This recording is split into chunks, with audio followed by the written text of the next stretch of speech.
All right, we are live, or at least we should be live, hopefully. And what we're going to be doing here in a second is unboxing and setting up the new MacBook Air. This is the new M1 MacBook Air. Let me get my Amazon thing going here too.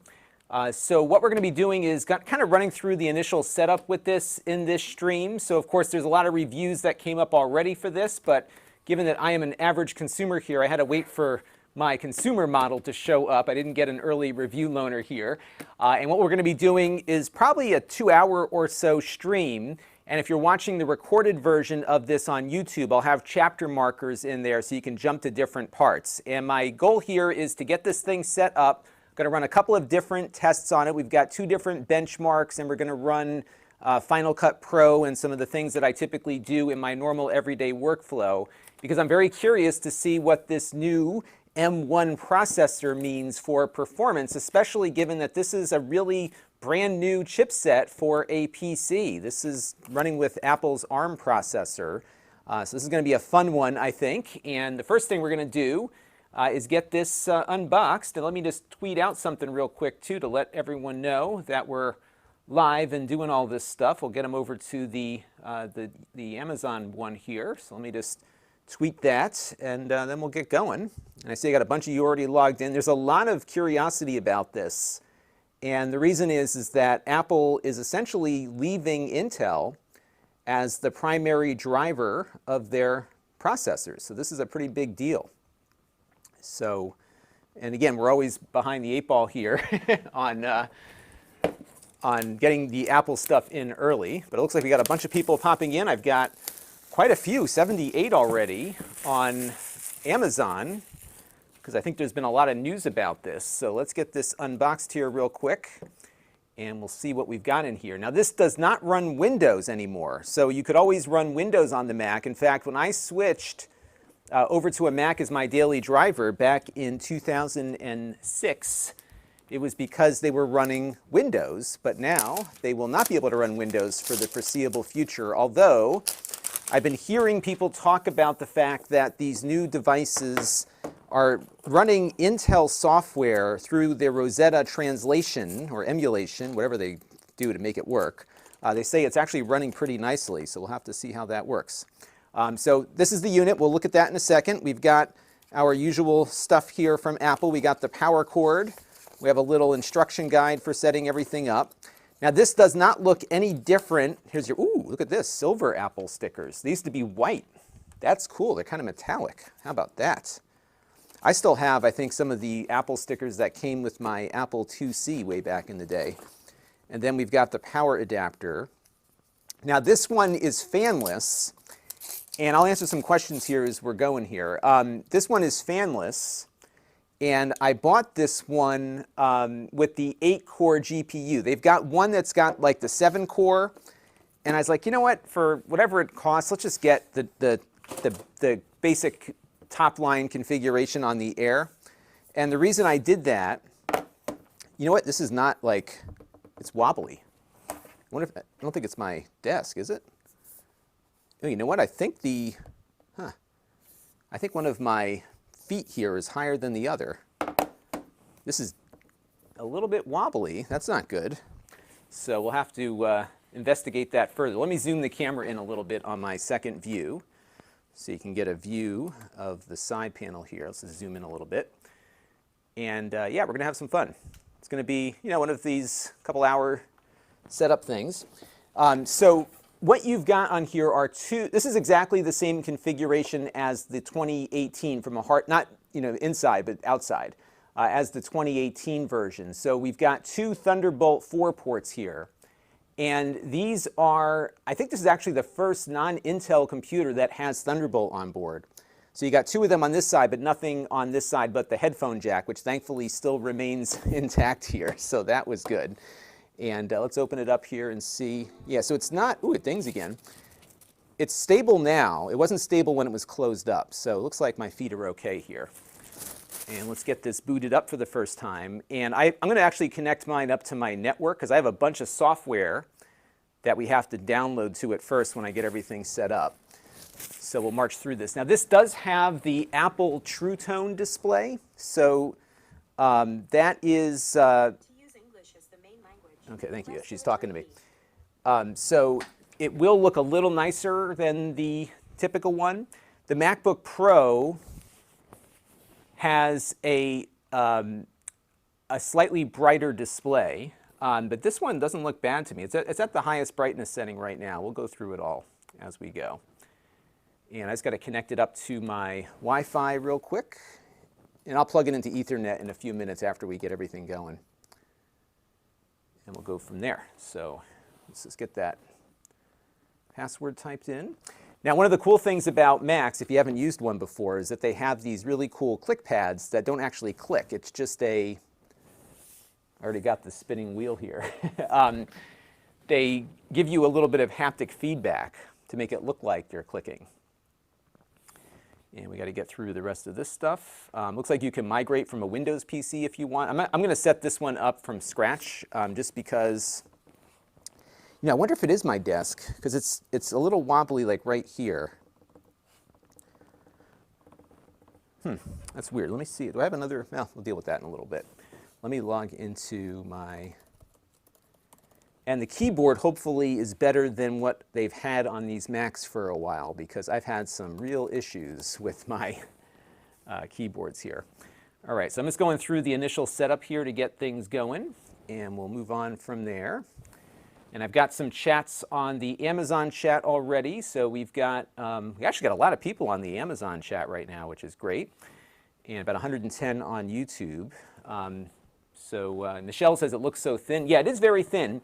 Although it's kind of deceiving. Let me show you. Let me just get through this one password thing here, and then I will show you the thinness.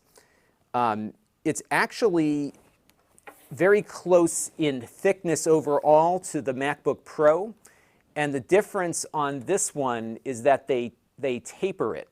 So it kind of goes into it goes from thick to thin, whereas the MacBook Pro is thick, the same thickness as the back all the way through. But it is pretty thin. It's not as thin, though, as my favorite Mac, which is the MacBook 12-inch that I bought a couple of years ago. That one really is my favorite.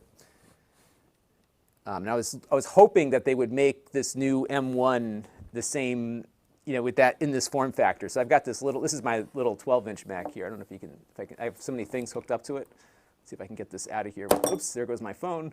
But you can see it's really thin and light. And this is my go-to travel computer, and I would have loved to have had a new M1 in that.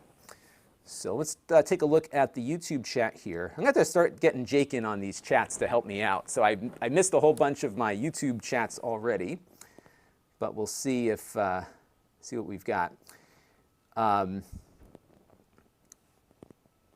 Jack Mitchell says, I am viral. It looks like it. Anytime you do anything with a MacBook, you go viral instantaneously. So we're having a really good initial run here. So I just have to go through the rest of this setup stuff here. So let me get through all of this, and then we will start doing stuff on our new MacBook here. I'm turning off Ask You Know What. I don't use our friend Siri that much on my computer. And yeah, we'll do that. Okay. And now we're going to set up the Touch ID. So what you've got here on the side is a power button with an integrated fingerprint reader. So I'm going to place my finger here and just do that. I found this is very quick and easy to get into the Mac. I have this on my MacBook Pro upstairs. Seth is saying that his MacBook Air has a wobble as well.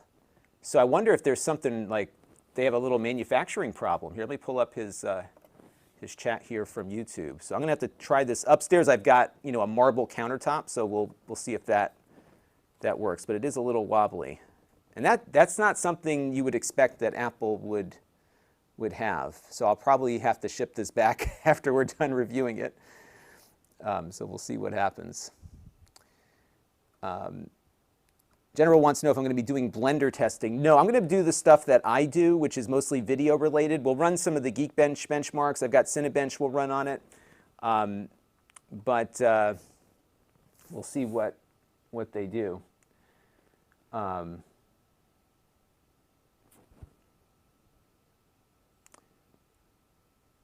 right. So we've got my Apple Pay stuff. So it looks like it does Apple Pay too. How about that? I'm going to skip the Apple Pay stuff. They really push this Apple Pay on you. So now you have a choice, of course. This is on the new version of Mac OS here. So you have the choice of which look you want. So I like to leave it as the light mode. I do dark mode on my phone. And this is the question about the True Tone display. Now my cameras are so lousy, you're not going to get a good idea as to what the differences are here. So if we see it without, so True Tone looks a lot better to me. You're not going to really see that much of a difference on the stream here, but we'll continue that. And now it's going to set up my Mac.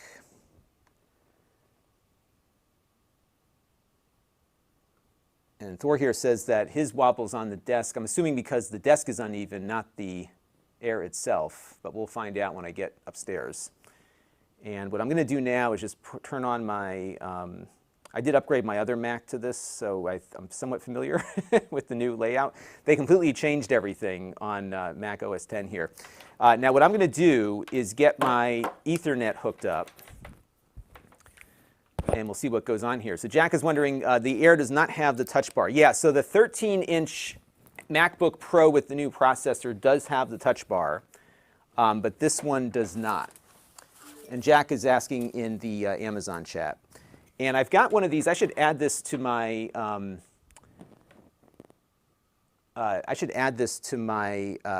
carousel on Amazon. I've got one of these little Belkin gigabit Ethernet adapters, and what's nice about this is that it does power pass-through, and this power adapter is only 30 watts. So this will easily this will do 60 watts max. And what's nice about this is that I can plug this into one of the Thunderbolt ports, get my gigabit internet connection going here, and still have power going in on the same plug.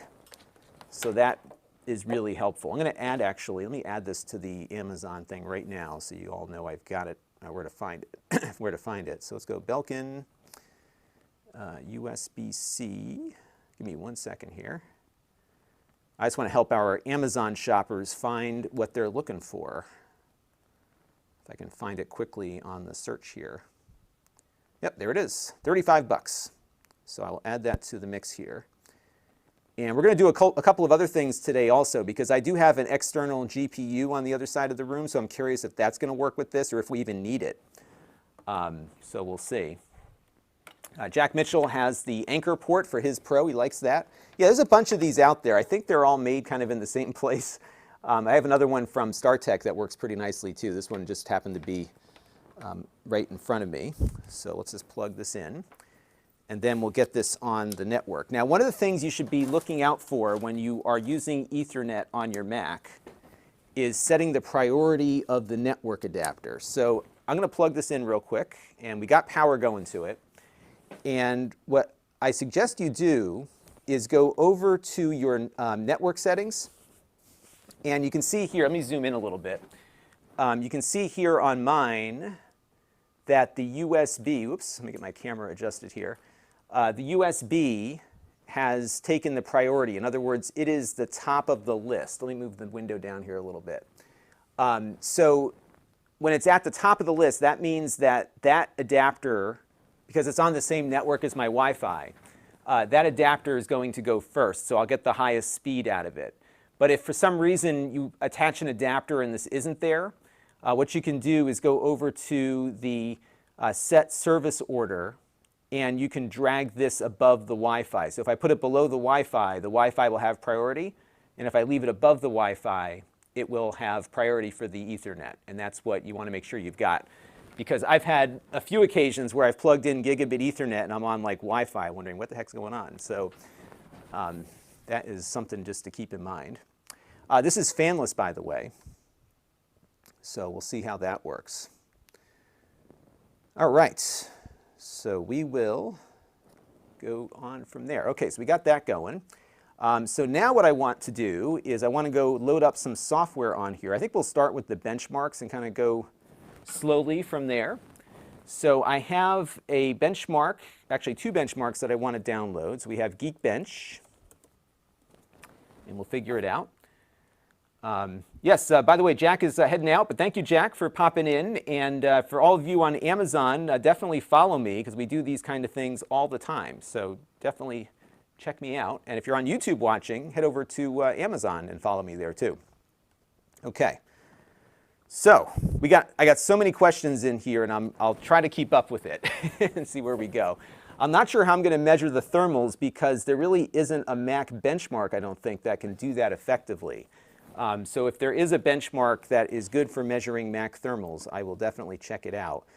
Typically what we do is we run Windows on these Macs when we test them and run the 3D Mark stress test, which I think is a really good way to see how well it handles stuff under load. Okay, there we go. So let's get that downloaded. So we're going to download Geekbench, and I'm also going to grab Cinebench, I think it's called.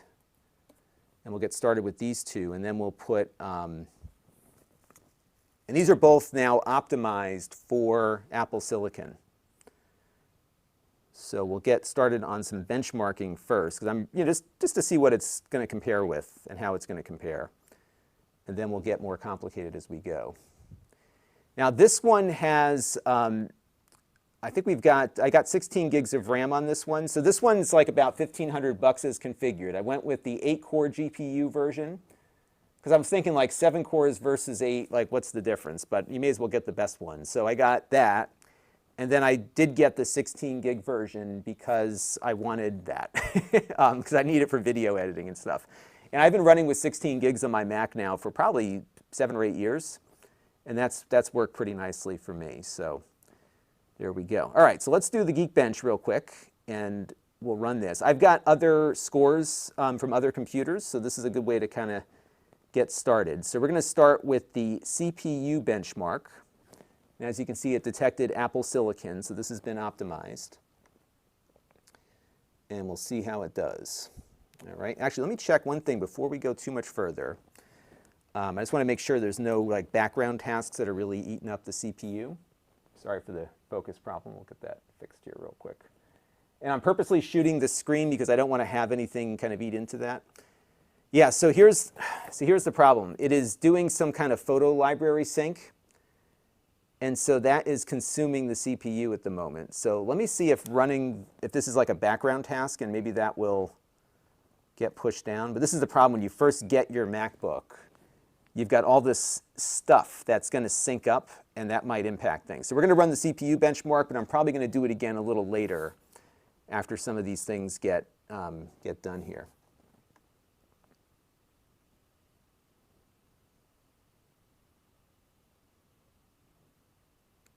And we'll let this go and see what it does. I don't think this is going to be a good, accurate result, just because it is doing some background tasks.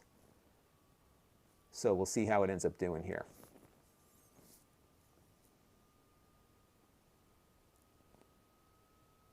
I know a lot of people were asking about Blender. I am not going to be able to run Blender on here because I don't own it. I don't know if it's free or not. I have no experience with it, so I'm not going to be able to really give you a good idea as to how Blender is going to work on this. We're going to stick to the things that I typically run on here. All right, let that CPU test run. And I have a feeling that this is going to be a little slower than what it will benchmark out at later, just because there's a lot of background tasks going on right now as we're getting set up. And we'll let this kind of run through. And let me pull up my list of benchmarks and just see what we've gotten on other computers before. All right, so this is the CPU test. And I'm just going to add in my screen here so you can see what I'm looking at.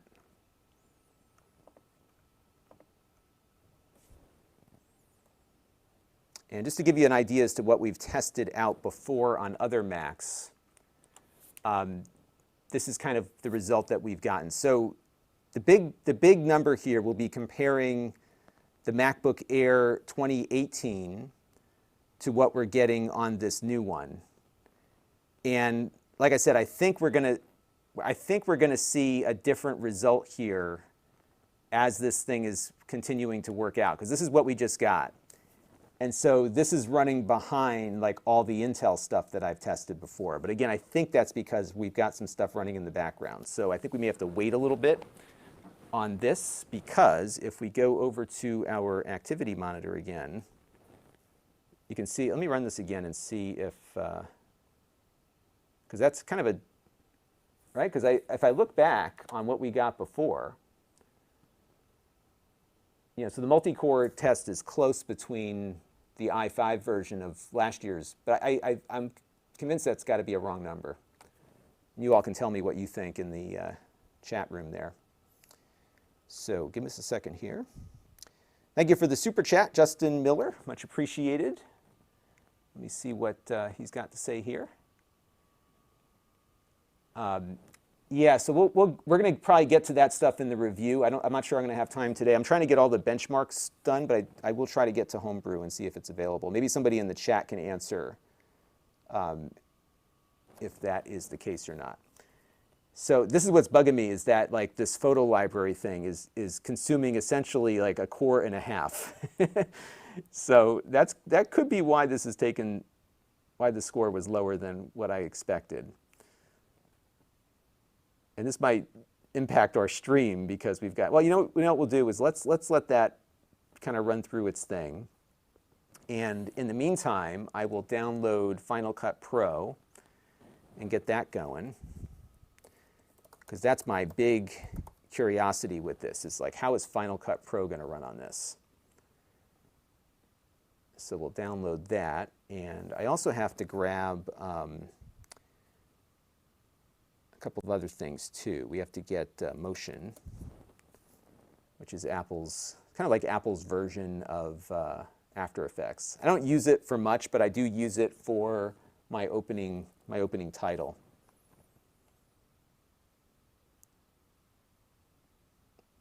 So Puminicus says that my scores in the spreadsheet are wrong. Oh, okay. So it looks like that's what's going on here. So let me put this up here. So I was running Geekbench 4, and now there's a Geekbench 5. And this is what drives me nuts about these benchmark tests, is that whenever you know, I keep records for, I have about 7 years worth of benchmarking data in my spreadsheet. And what happens is they keep changing the test. So I never know where something, you know what I mean? Like, you can't do an apples to apples, because let's say we were reviewing something 4 years ago, more than likely, I don't have it anymore. It's gone, right? So this is the kind of stuff that drives me crazy. You can't like just do a direct, you know, apples to apples here. So we'll have to see what goes on there. Another super chat here from AB. During WWDC, they showed that it can run Debian via Rosetta. I think it was actually a virtualization or some kind of containerization, but I don't believe the virtualization stuff is ready at launch for this. So that might be what's going on. So it looks as though we might have a good score here. So I think what I might do, if let's take a look and see if we can compare some Geekbench scores from some other devices, because all of my numbers are now off based on that. I wonder if there's a way to convert one to the other. But here's what we can do. So why don't we look at, okay, so this might be the better way to go here. So let's take a look at this right now. And what we've got here is a benchmark browser from Geekbench of all of the results from other machines. So actually, that result we just got is better than what Geekbench just got on the MacBook Pro. So that might be helpful. And actually, what I could do even, why don't we try this? This might be a fun little experiment. So I have across the room, let me get into it real quick. I have across the room my Mac Mini. And the Mac Mini, let me just go in and just close out a couple of things here. The Mac Mini has a 6-core Intel chip on it. So we might be able to just get a quick comparative CPU-wise between what was the top-of-the-line Mac Mini about a year and a half ago. So let me just turn on the Do Not Disturb on this one too. And we'll pop in and have a look. Okay, so I do have Geekbench that I can install on that one. So why don't we try that as well. And we'll go over to the App Store. And that might give us some idea as to how this works. And it looks like everything downloaded already, which is great. So I will go back and load up Geekbench again. And we'll see how it's doing. That's one of the things, when you first get your Mac, you will see a lot of activity on it initially, and that might eat into your battery life. It might give you like a little sense that, hey, this is not working as advertised. But that's normal because it's going through right now and syncing up all my pictures and everything else. So that is likely what's happening here. So let me just download Geekbench onto that Mac Mini. And we'll do a head-to-head here and see how it does with that. And let's run this again. And I'm sorry I'm missing so many chats and stuff. I'm just trying to catch up with everything here. Okay, so we're going to run this again, and we're also going to run it on the Mac Mini. So let me open this up and minimize this. Okay, so here's what we've got. This is my Mac Mini from across the room. Again, this has got the Intel on it, right? So we're going to run the CPU benchmark on the Intel, and now we're going to run it again here on Apple Silicon. And we'll see what we get for results.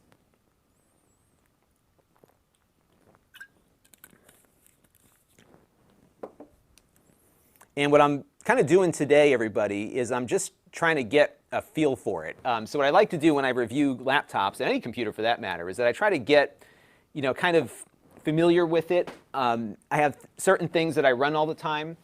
And one of the things that I like to look for on Macs in particular, because that's my daily driver, is I look at the things that I do with them. So I do a lot of video editing. I do a lot of, mostly a lot of video editing on my Macs these days. So I'm curious as to how, the video performance is going to be on this. So I am going to run some benchmarks, which we're doing now. So we've got it running here on the MacBook Air with the M1. We've got the Geekbench now running on the Mac Mini with the Intel. And we'll see what we get. So let's give it a second here. And I'm sorry for missing so many questions, everybody. They're coming in fast and furious, and it's really hard to keep up. So I will do my best to stay on top of stuff. But I really want to get the basics of what I am looking to review here done so that I can get ready to shoot the video tomorrow. And it looks like the score that I got out of this before was spot on. So let's see what happens here after this concludes. Now it's interesting. Check this out. We started these not exactly at the same time, but check out where this one is versus the Intel. And this is a Mac Mini on, hooked up to power. This one's done now. So it looks like the score is spot on. Same test now is still running, a few seconds behind here. And really, we started them up around the same time. So it definitely finished the test faster. And let's see what happens here. Now, I think we'll see a higher multi-core score out of this because this one is running with 6 cores versus essentially, I think, 4 on this one. So let's see what happens. And again, this is the same exact version of Geekbench. So that's our score on the, oh, wow. Wow, wow, wow, wow, wow, wow, wow, wow, wow. Look at that. Isn't that crazy? So this is a Mac Mini again. It's got the so let me update the scores here. I think what I'm going to do is create a new sheet here, or let me just do it down here just so we can keep everything consistent. So let me show you what I'm working on here. So we're going to go here and say Geekbench 5, and I'm just going to copy my data from over here. So this is the Mac Mini, late 2018, and this is the most powerful Mac that I have in the house right now is that one. So on the single core, we got 1130. This is the Mac Mini now from 2 years ago, not now. 5377 on the multi-core, okay? Now, the new one, Apple Silicon on a MacBook Air with no fan. MacBook Air. And again, Apple M1. check it out. Here, I'll put this back up for you. 1735 on the single core. I'm surprised on the multi-core that we're that much faster. This is a 8th generation 6-core i7 versus the Apple M1 on a fanless device. Look at that. That's crazy. That is crazy. Now, I'm going to run the GPU benchmark on here. I'm not going to run it on the Mac Mini right now because it doesn't have a GPU. So it's going to be an unfair test if we did it that way. So we'll go here and run the compute test. OpenC. You know what? Let's run it anyhow. Why not? Let's be unfair. So let's go back to the Mac Mini.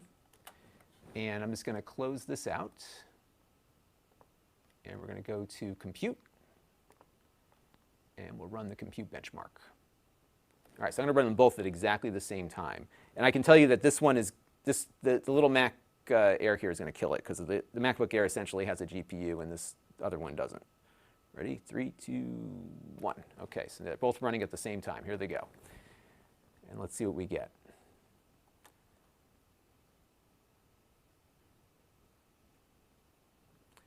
My friend Matt Zagaya popped into the Amazon chat. He says, I'm so jealous right now. The only thing not fast about these laptops seems to be the shipping to his house. Yeah, mine came this morning. I was fortunate. And what's funny is Matt lives like in Boston, and he gets things delivered faster than I do typically. So yeah, this is like, look at the difference here.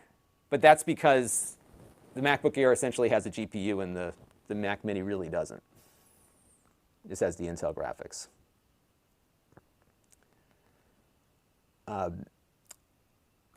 YouTube here is a good, this is not the YouTube, but a YouTuber, calls himself YouTube here. And yeah, so they didn't change the design from the previous generation of MacBook Air. And they did this before when they switched to Intel. They just basically took whatever design they had and just shoved an Intel chip in.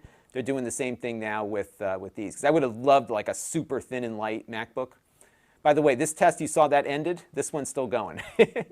But again, this one doesn't have the GPU installed. We could hook up the external GPU, and I think it would probably do a lot better. So we'll let this kind of finish up here. Yeah, so 18,228 versus 5,208. But again, that's not a fair fight because one has a GPU and the other does not. So let's type in 5208 on that one, and then this one got 18,228. That is pretty darn remarkable. Okay, so that's good. That's good. But here's where the rubber meets the road, okay? Because we're going to run some other stuff now, and to do that, I've got an external hard drive that I've got to copy some data from. And this is going to be the Final Cut Pro stuff. So let me get this drive here connected, and I've got some stuff that we're going to copy over. So we're going to first of all copy over this Bruce X 4K thing, and this is it's a Final Cut project that I like to use as a benchmark. And then I'm going to kind of replicate my workflow here. So this is a video. Actually, this is a video that I edited just last week, or yesterday. This is my weekly wrap-up that I just did, and I have a workflow that I follow when I do Final Cut Pro. So I'm going to kind of look at, how is this going to work in my own workflow here. And we're going to copy that over.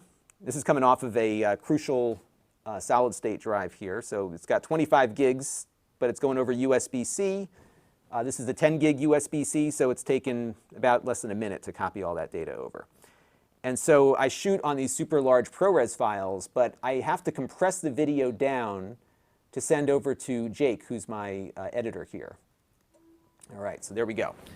So now, I think what I'm going to do, because I have these times already, I have a little test that I have been running for years that somebody else made.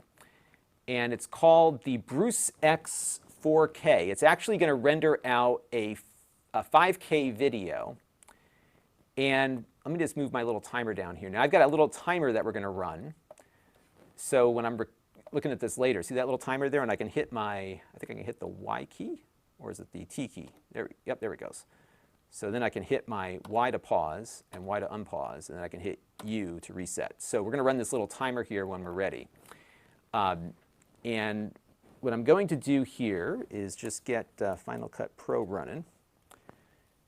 And I'm going to turn off the background rendering before I load up the project. And this rendering that's going to happen here is kind of a good example of how Final Cut uses the GPU. And I'm going to turn off the background rendering so it doesn't render until we're ready to actually do stuff here. So where is the background rendering? Did they move the setting here? Time display, dialog, warnings, audio units, color correction, inspectors, playback. Yes, we're going to turn background rendering off for now. And then it's got the GPU already selected here. Okay, good. So now I'm going to go and open the library. And we're just going to locate the one on the desktop. I could have just clicked on the desktop too. That would have been easier.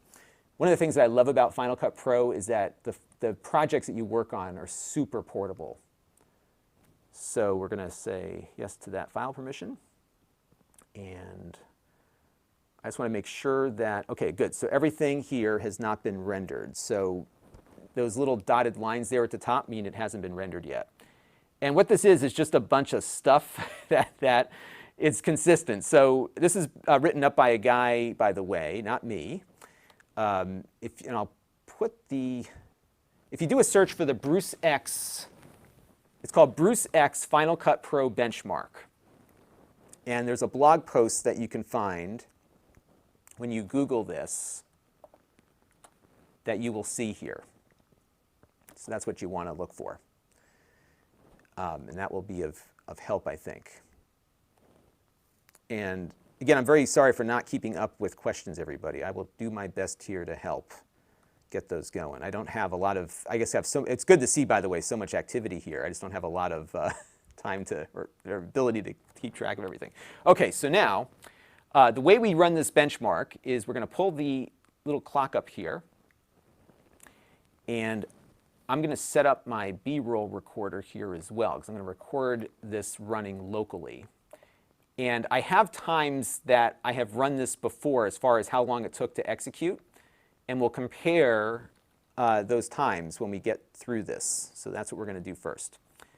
But by the way, that initial Geekbench benchmark was pretty remarkable, right? But really the proof here is in the pudding. Like, how well can this thing actually render stuff out? So that's what we're going to be looking for. So now I'm going to just create a MacBook Air B-roll folder here so we can reference that during the shooting of the video. And we'll hit save, and we'll get that going. Okay, so now I'm going to hit the record button. Oh, I got to run the QuickTime player too. So let's get the QuickTime player up and in the background. And I'll show you why we do that in a minute. All right, so now the process here is we're going to go to, go onto the timeline here. And we're going to go to master file. And we need to just select, we're going to run it as ProRes. And you can see here that the resolution is 5120 by 2700. And this will significantly work this will really work the GPU inside of that processor. So this is a really good thing to really test things against. And I have on my list of stuff here, let me scroll over and find the times.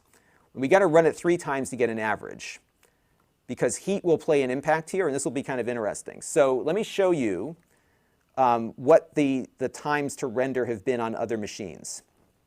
So the Mac Mini, the one we just ran the Geekbench on, with an RX 580 eGPU installed on it, it was rendering this out in about 20 seconds. Okay? The MacBook Pro 13, which is my wife's MacBook Pro. I don't have that many Macs here. So my wife's MacBook Pro rendered this in about 70 seconds with no GPU, but the Iris graphics.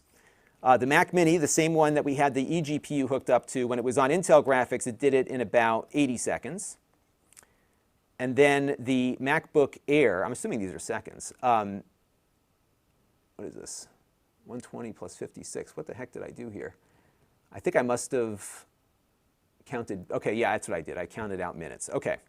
I don't know why I did it that way, but the MacBook Air from 2 years ago, not this one, the one from 2 years ago took over 2 minutes. So let's see how this one does now. So I'm going to go and hit next here. I think it's going to ask me where I want to put the file. Let's see. Save only QuickTime. Okay, so let's take a look here. Let's see what happens when I click next. Yeah, so it's going to have it put it right there. Okay, so we're going to call this test 1. And I think when I click save, it starts. So let's start the timer here. So I'm going to hit record. 3, 2, 1. Okay, now it's going. And we'll let that render out. And I got to get ready to see when that pops up. It's going quick.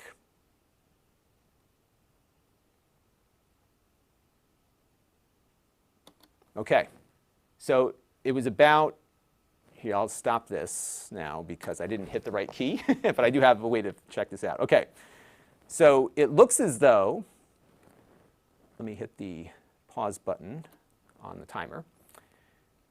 Okay, so let's go and load up that file that I just recorded, and let's see how long it took. So let me just add the file here. And what we're going to do is scrub that file and find the spot that it loaded up that thing in.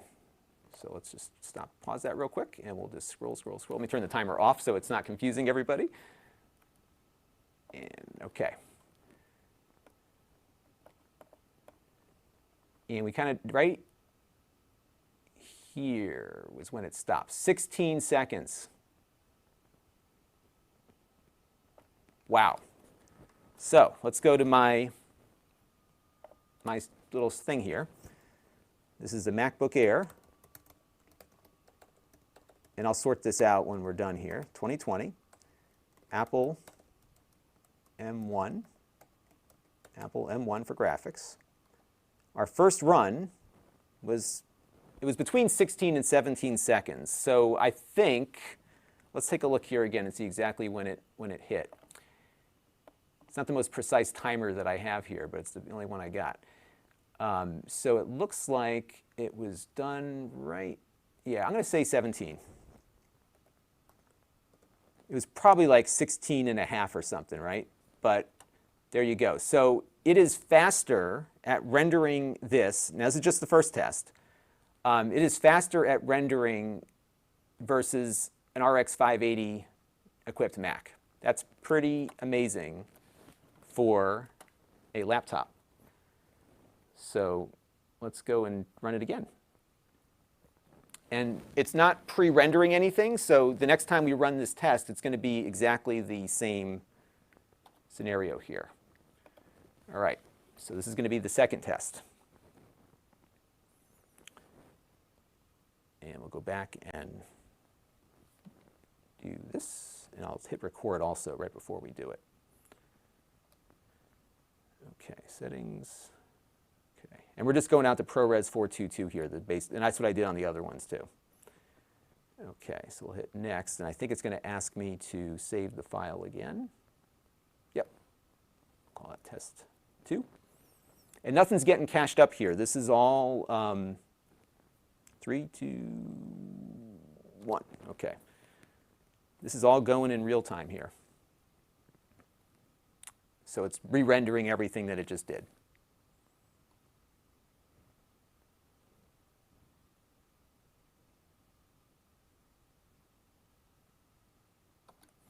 All right, looks like pretty much the same, the same thing, about 17 seconds. But we'll do it again just to be sure. And we'll close that. I'm going to run it again super quick here just to see if we have any heat buildup. There's no fan on this one, so you really have no way of knowing if it's getting too hot or not. The thermals we'll have to experiment with another benchmark. So let me just reset the timer. And we'll go ahead here and hit next. We'll call this test 3. All right, so let's hit record. Ready to go. 3, 2, 1.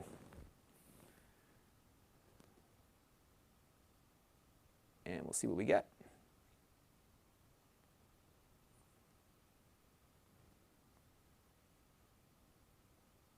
This one feels a little slower to me. I'm not looking at the clock though, so let's see what happens. Yep, it was just like a second longer. So I'm going to have to go back to the tape on that one to see exactly when it stops. So let's take a look at that.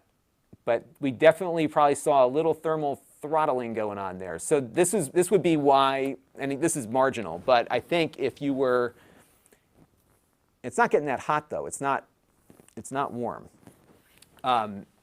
It's actually very cool, like physically, you know, literally and figuratively, despite the fact that it was just rendering out that big 5K video there. So let me just add that to the mix here. Let's go back and look at the tape on that last one and see if it was a little bit slower. All right, so let's go back and we'll pull this up here. All right, oops. Yeah, it looks like it was about 19 seconds on that one. Oh, actually, maybe not. Hang on a second. I forgot to turn the clock off. Let's put that down. All right, let's try that again. Okay. Yeah, so it was just a little bit longer. It was about 19 on that last run. So I think, and I'll have to test a little bit more with this, the air, because it lacks a fan, when you're putting it under load for extended periods of time, that might have an impact. And the next thing we're going to do will be a good example of that. So the average here is 18 seconds, which is better than, here, I'll pull this back up again. And again, this is not a very long render, so I'll have to what I would have to do is maybe render out a longer version of this to see what the longer duration would be. But if you're curious as to what the capability of this new processor is, it is faster than a 6-core for this particular render, okay? It is faster than a i7 equipped Mac Mini from 2 years ago with a 6-core i7, RX 580 graphics. It was averaging about 20 seconds. This one averaged 18 with the same render. Same exact render, Final Cut Pro. That's pretty remarkable for a RISC processor. Now, one of the things that you have to keep in mind with this is that not everything you're going to do with this laptop will be as fast as the Intel equivalent will be. Most of the things that we consumers will do with it are going to be that way. Now, my friend Matt Zagaya, who's watching, he's a data scientist and a lawyer, which is good to be both. Some of his data science work may not be faster on this versus an Intel, depending on whether or not the work that he's doing has been optimized for the chip. One of the neat things about how Apple works is that they control the whole stack. So Apple makes, well, they don't make it, but they design, let me get my mic fixed here. They design the laptop, they design the chips inside of the laptop, and they design the software. So everything from the whole stack is kind of controlled by them. And Final Cut Pro is a great application to kind of do that sort of work in because it is made by Apple, and the things that Final Cut Pro does were probably developed or designed into the hardware. So these kinds of applications from Apple will run really well on it.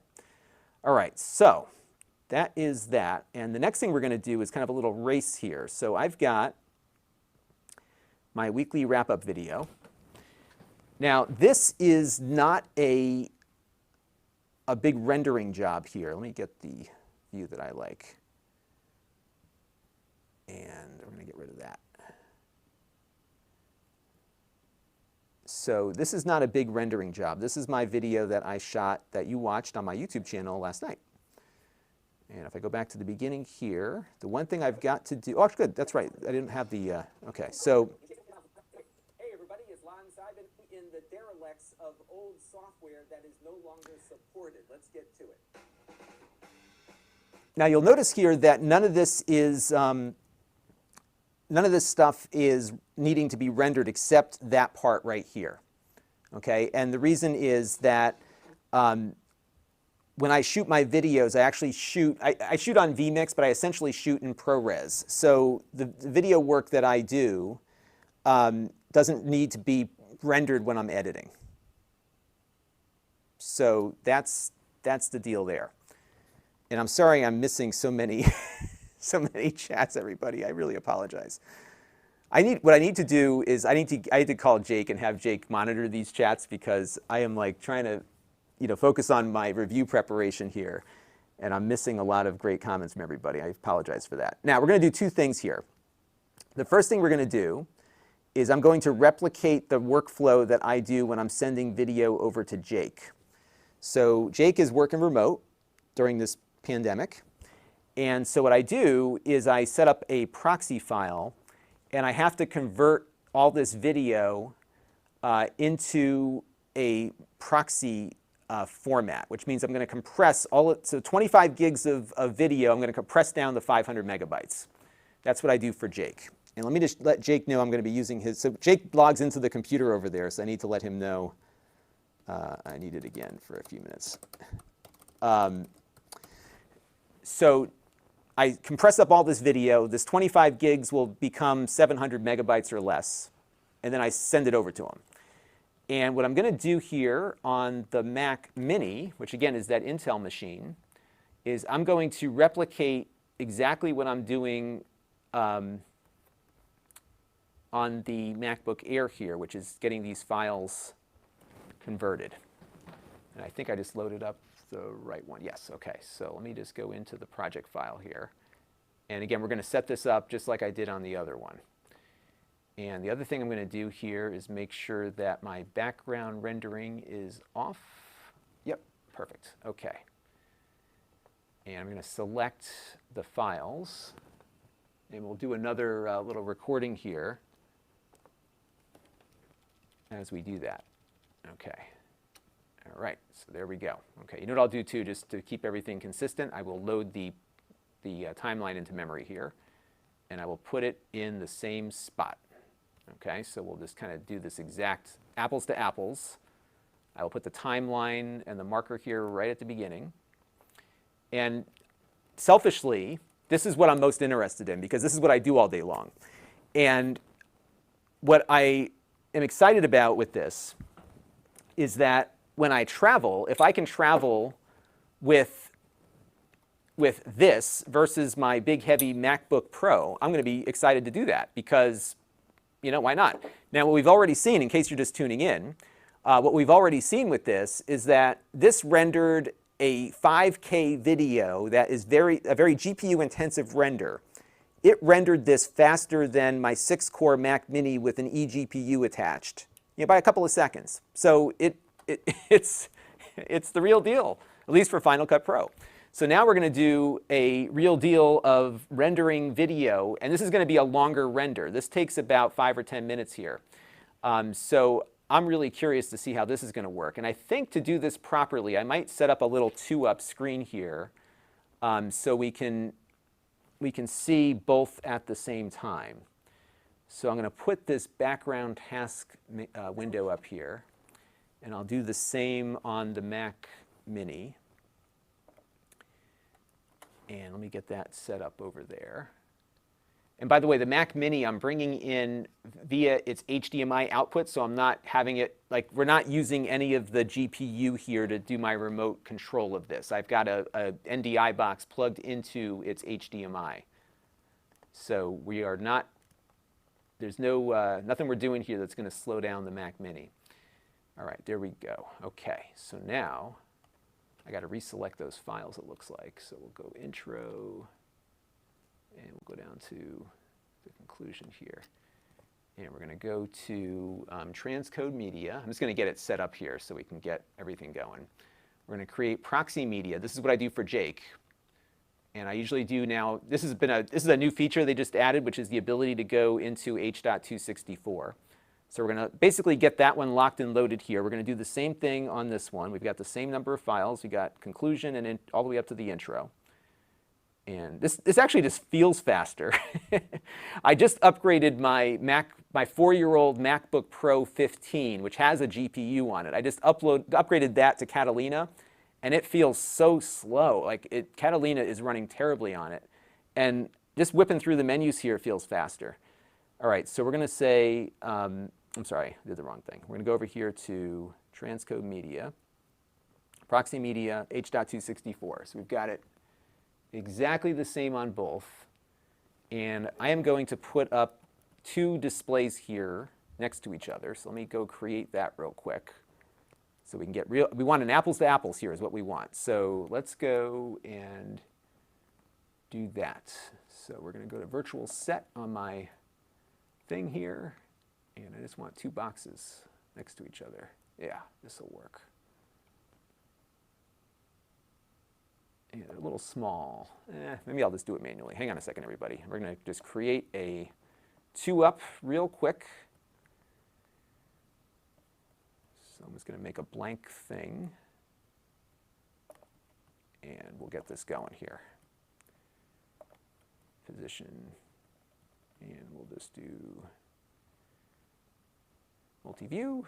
And we're going to have camera 2. And I'm going to make that a little bit smaller. So let's zoom that out. This won't be the most perfect thing, but it'll be close enough. And I'll crop this a little bit just so we get just what we want in here. And I'll show you what I'm doing here in a second. I'm just going to crop out the,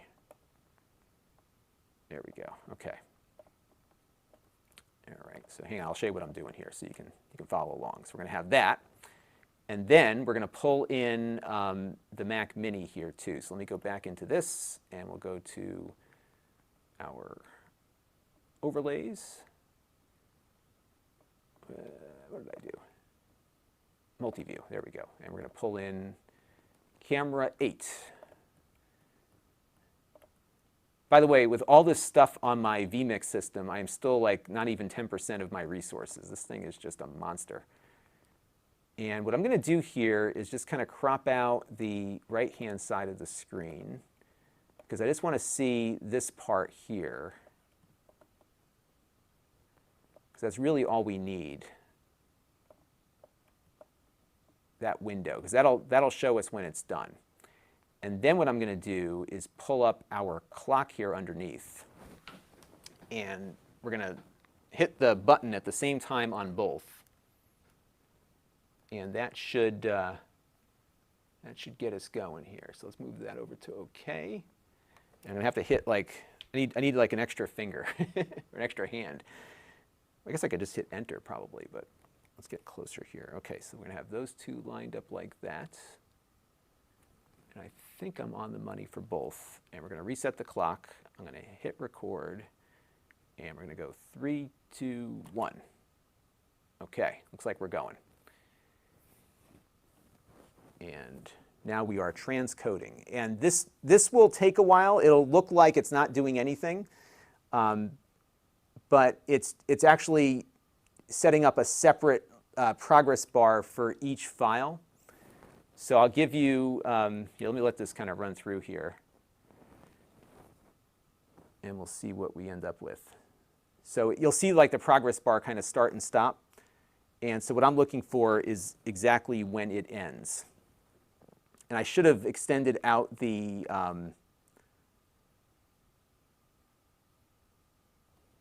should have had it show you the progress of it because it goes on a file-by-file basis. Although it looks like the Mac Mini or the MacBook Air here is ripping through this pretty good.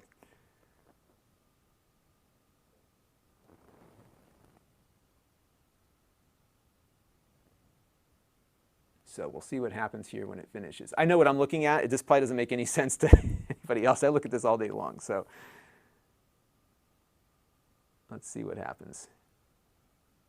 And what we're doing right now is just rendering out proxy files. And then the next thing we're going to do is actually render out the video itself.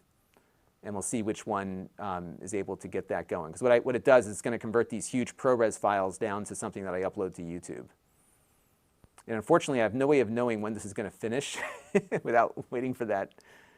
I guess, no, I'll see the little progress indicator up here, I think, is what we want to look for. And yeah, that's what we're kind of looking at. Because that gives you the overall progress. Actually, maybe not. No, it's kind of, yeah. Well, we'll just have to go back to the recording when we're done here. And it just paused for some reason. Why did it pause? Okay, there it goes. But the other thing that I'll run will be kind of the same thing. All right, I think it is done. Okay, so we're done at 2 minutes, 15 seconds essentially, and the other Mac is still going. So I'm going to go full screen on the other Mac now so I can get a better look at it. The clock will stay the same. And you can see it's still, wow, it is still chugging away. Like it's not even close.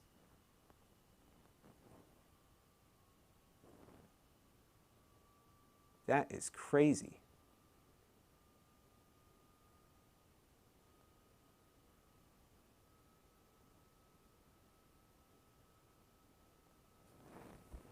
So it paused at the same time the other one did, actually. Isn't that funny? And then, and again, this is just generating proxy files. And it looks like I got to just keep an eye on it because I got to hit the button right when it finishes. I think it's just about done. This is nuts.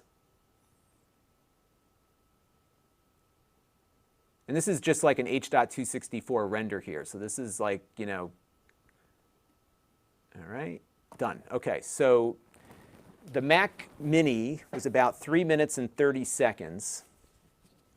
And let me put this in my document here so I don't forget. And this one was done much sooner than that. So let's go back to the tape, as they say. So we'll pull up that recording we just did.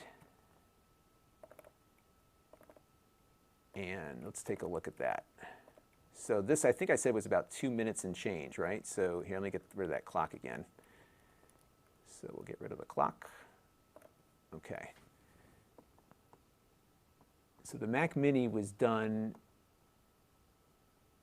right here. So 2 minutes and 15 seconds. It was done almost like 90 seconds faster on this for that rendering. So that was good. Okay, so let me just mark up my document here. And I will let you know what we just got here. Matt's the guy who said apples to apples. Yeah, I've been saying apples to apples a lot. Maybe I should say oranges to oranges or something just to keep it how it goes. Okay. By the way, everybody, this is Final Cut Pro. That's what I'm using. I saw some questions about that. Chris C. says, hi, thanks for all the, thank you, everybody. Let me grab my notes here. Okay, so Final Cut Pro. Proxy render of the weekly wrap-up. I'm going to fill out my notes better on this in a minute. But the proxy render on the weekly wrap-up on the MacBook Air, 2 minutes. Oh, I started playing it again. Hang on. I think it was like 2 minutes and 15 seconds, right? Yeah, 2 minutes and 14. Yeah, right at. Yeah, 2:14 I'll say on that one. It was between 2:14 and 2:15. So I will put that in the mix there, 2:14. And then on the Mac with the Intel processor, that was done at 3:32. And that is, that Mac is the fastest Mac I have in the house. So 3:32. So it is essentially, basically a minute and 16, yeah, like a minute and 18 seconds faster, almost 90 seconds. Pretty crazy. So that is fast. Okay, so, and it looks like there's an update already. Do we want to do that? We haven't even updated it yet, apparently, so I'll try that tonight. We're not going to do any updates right now. We'll come back to that. Because it's doing fine without the updates, and I know if I run that update, this thing's going to be done for like an hour, so we're not going to do that. Okay, so now the next thing we're going to do is a repeat of what we did before, which is looking at the output of the video. So this is what I do when I'm done editing, just like we did a minute ago. We're going to share it as an H.264 file. So I'm just going to go in here to the settings, and we're going to do what I do for YouTube uploads. I just go into this thing and I say, give me an H.264. And we're going to set it up that way on that one. And then we're going to go to the Mac Mini. And I don't think this process of creating these H.264 files, I might be wrong, and if I am, tell me in the comments, but I don't believe this is accelerated with the GPU. I am going to test this on my Mac upstairs also, on my MacBook Pro, which is, again, a couple of years old now. Oops, I don't want to do that. But we're going to go here to Share, Master File. Okay, perfect. Okay, so we're going to do that. I just want to make sure the settings are the same. We're going to set that to H.264. And we're going to have it open up the thing when it's done. So we'll pull up our 2-up screen here again. And I think what I might do, it doesn't really matter because it's going to, we'll see it kind of running through there on this again. So we're going to pull up our 2-up view here, and we're going to get our clock going again. And what I'm going to do is just get this going. So we'll hit next on that. And we're going to call this Weekly Wrap-Up 327. And we'll do the same thing on the other one. And we'll see how quickly this goes. Now this one's going to get hindered slightly, I'm just thinking out loud here, because I am running this on the same disk, but I don't have a drive that I can use in common with both of these, so we're just going to have to, we'll just see what happens here. Okay, so we're going to start the record. We're going to start the clock on the outputs on 3, 2, 1. Okay, there we go.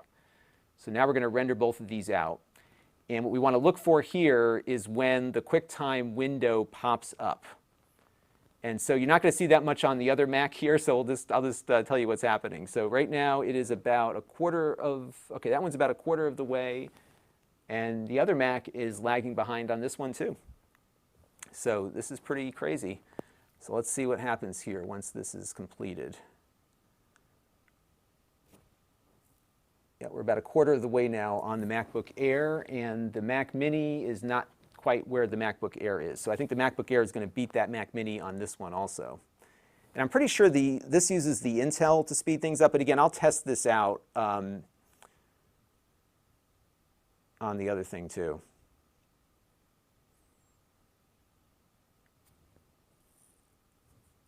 And I'm running a pretty lousy piece of B-roll right here, right now. I should have set up something differently on this. All right, we're about 25% now on the MacBook Air, and we're only about maybe 10 or 15 on the Mac Mini. So it's cranking on the Air. But I'm curious to see what happens, because this is a long duration export, and it's not taking a break in between files, so it's going to be kind of running continuously.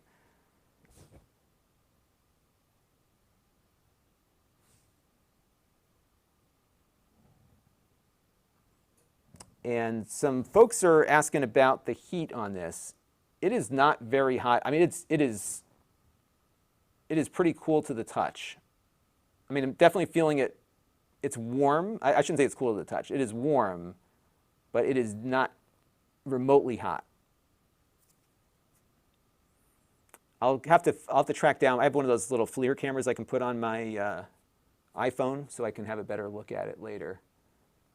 But I can tell you that this is moving on here. It's about halfway now. We're at the 50% mark.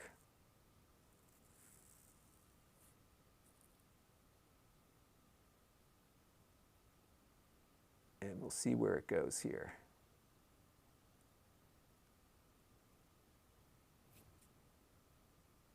And I'll take a look and see how hot it is. I'll just touch it out, on the bottom too when it's done. I just don't want to do anything that disturbs the test here, because I just want to get this timed right. So it looks like the Mac Mini is about halfway, and the MacBook Air, so it looks like the Mac Mini is catching up a little bit, and I think that's probably due to the throttling. but we'll see which one I still think the MacBook Air is going to finish this first. And I realize for some of you this is like watching paint dry, but we'll see what happens. And by the way, the Mac Mini that we're running here is not the M1 Mac Mini. It's the Intel Mac Mini from when it first came out about 2 years ago. So that's got, you know, your traditional 6-core Intel i7. So we're about 3 minutes into the render here. We are rounding the corner towards the last third or so on the MacBook Air. And yeah, I think they're roughly in the same spot now, just looking between the two as far as the time here. So I think these may end up around the same time. And I would venture to say that if we had the M1 Mac Mini, that it would be finishing a lot faster on this, because this is like a long duration video compression.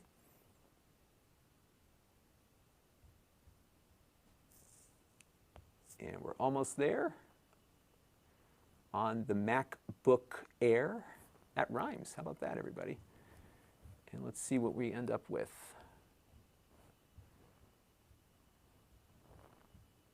Yeah, so I think it is going to beat the Intel Mac Mini. It is almost done. And this is a ProRes to H.264 render. So this is exactly what I do when I'm done editing my videos. And I think this is probably running faster right now than my Mac upstairs does with the AMD GPU.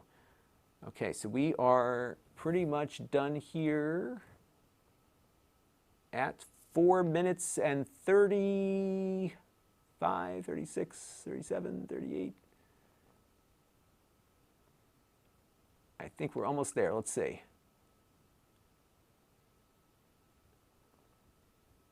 And now I think it's probably writing out to the disk now, so that takes a little bit of time. And I'm doing it on the drive itself here. So about 5 minutes, I think, on the MacBook Air.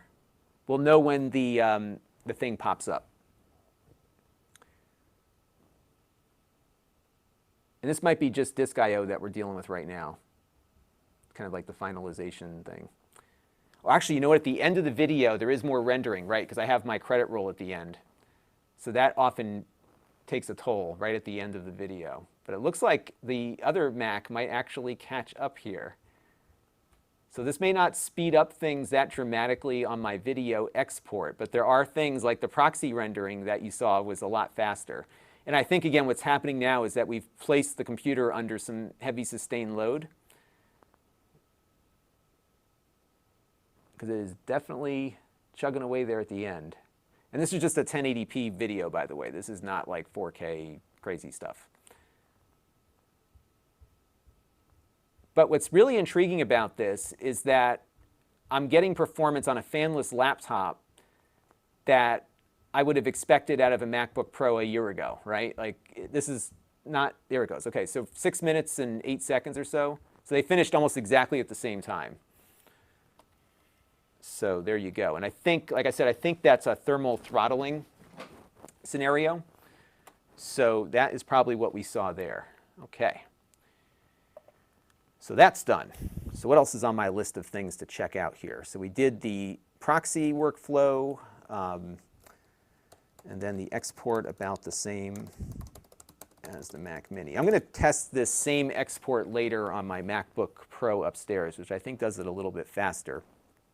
And normally this would be when the fans start really kicking up. So on my older iMac, that's when I hear the fans going. All right, so we got that done. And some folks wanted me to test out some games, right? So why don't we, I think it might be fun to do a couple of things here. Why don't we grab Steam? Because I want to see what happens with games that are not optimized for this new processor, whether or not they, do they run, right? So I have a Steam account. I've got more games than I will ever play on it. So why don't we take a look at that? And what I will also do is check out some other stuff. Okay, so let's grab, let me go install Steam here real quick. And this is likely not yet optimized for the M1. So this will be one of those Rosetta things that happens here. So let's see what happens. I'm talking about just the Steam library here. Now, what I think this does, if I'm not mistaken, is that it will compile the app ahead of time.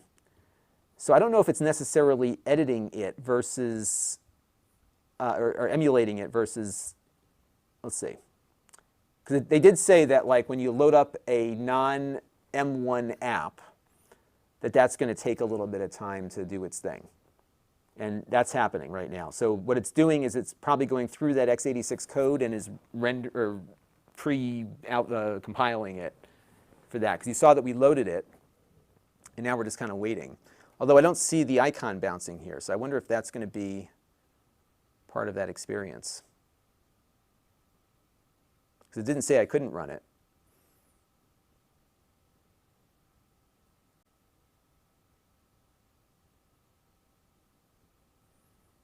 But I got to say, for my workflow, I think this thing's pretty quick. Oh, here we go. So to open Steam, you need to install Rosetta. I missed that. Do you want to install it now? Sure. So we're going to download Rosetta. I'm going to put my fingerprint on there to validate that. And Rosetta is the emulation layer. And this existed on the Intel Macs when they had to run PowerPC code. And they often ran slower, but I'm hearing from people that this actually will run a little better. Let's try this again. There it goes. Okay, so we're going to open this. And it's going to bounce a little bit because Rosetta's got to do its thing. And it looks like it's going to go download a Steam update. So let's do that real quick.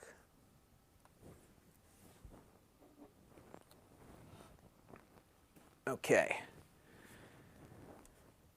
All right. Oh, Mark Dell, yes, I'm going to get, first of all, thank you for your super chat. And yes, we are going to look at some of the iPad. If you don't mind, Mark, if you want to compile some questions and just keep repeating them, the ones that you think should be asked, that'd be really helpful. But we will definitely check out the iPad stuff because this will run iPad apps natively, and I'm curious about that. That is on my list. So let's see what happens here with Steam. Did it crash on us? Let's see. Okay, so the Steam library here, yeah, couldn't even get Steam to load up. I wonder if I have to, because I don't think I have any games on the Mac that are not on Steam. But we could try to get RetroArch or something where we can, we should go grab, oh, there it goes, now it's in. Okay, so let me just log into my Steam account, and we'll do that real quick, because I'm not even sure what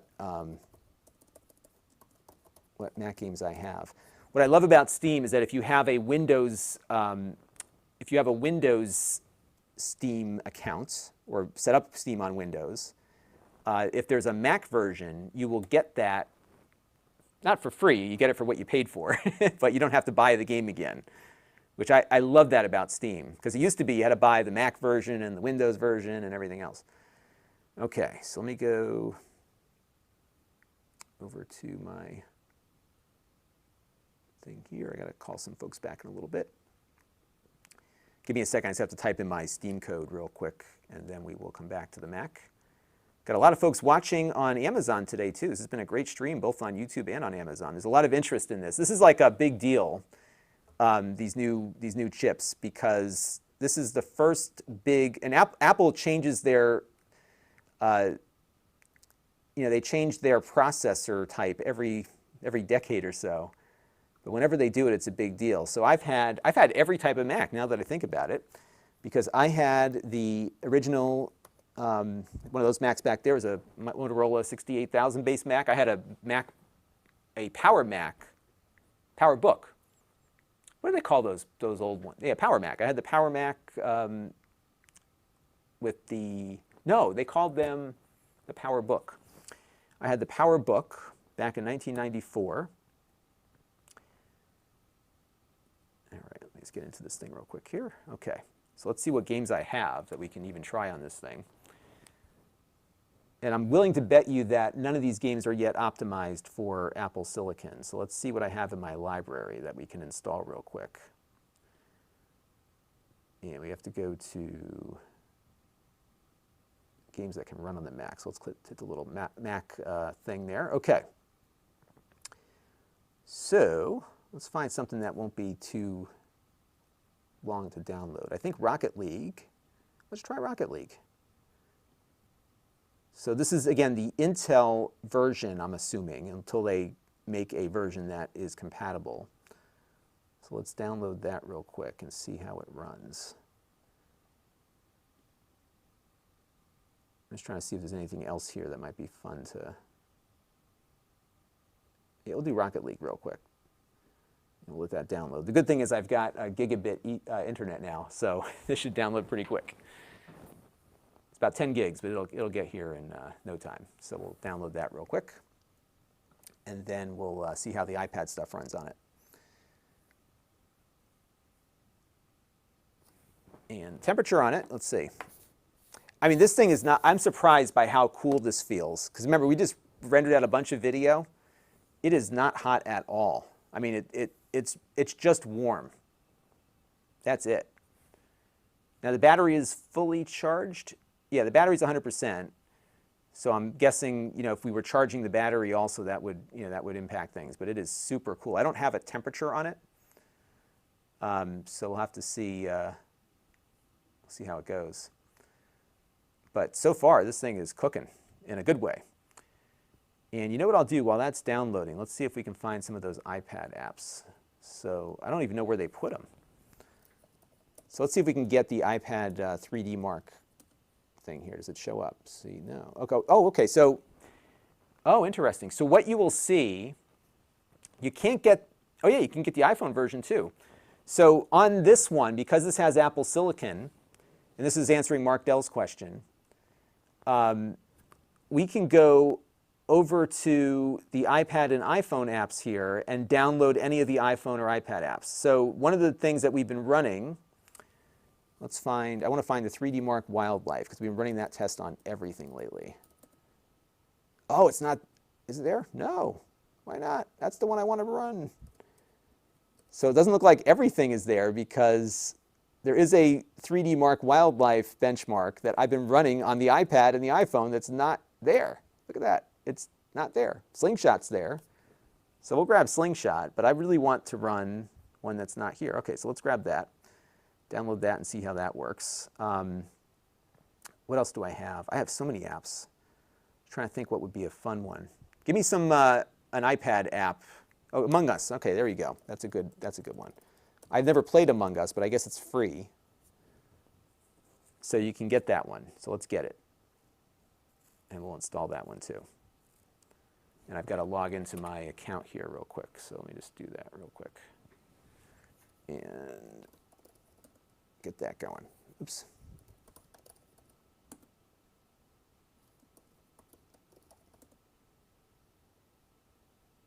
All right, so let that download. Okay, so now Rocket League is done. So we're downloading Among Us for the iPad. Oh, there was a problem setting up the biometric authentication on. Okay, it looks like it's downloading anyhow. Okay, so wow, that was a fast download. All right, so let's do Rocket League first. And then we will run Among Us, the iPad version of Among Us. So we're going to run Rocket League Intel version on here, and we'll see how that goes. And Quake says on Amazon, I wonder how quick to jailbreak this thing. It's funny, this is a Mac, so you should be able to, like I said, we got Steam going on here, so you shouldn't have those limitations really. So you should be able to pretty much do whatever you want with this one. And I guess I got some messages from Jeff Bezos, but I don't think it was the real one. But if you are watching Jeff Bezos, I would love to get a ride on your Gulfstream. That's a great airplane. Okay. And we'll do like a couple of other ones too here. So, all right. Okay, so now we're going to try Rocket League. Oh, this may not run at all. I got a, hang on, I guess deny this for a second. So I have like the little cross off thing on here. Oh, it's coming up. Let's see what happens. I don't expect this to run very well at all. And the reason why I don't expect this to run well is because this is an Intel game. right? So, oh, it's coming up. So again, this is an Intel port to the Mac that is running in Rosetta emulation on here. So let's see what happens. And hopefully I don't get hit with, actually it doesn't look that bad. All right, so let's go over to the options real quick. And let's see what the video is set to. I'm just gonna go with the default here. All right, having some issues getting the thing to work here. Let's go back to options here.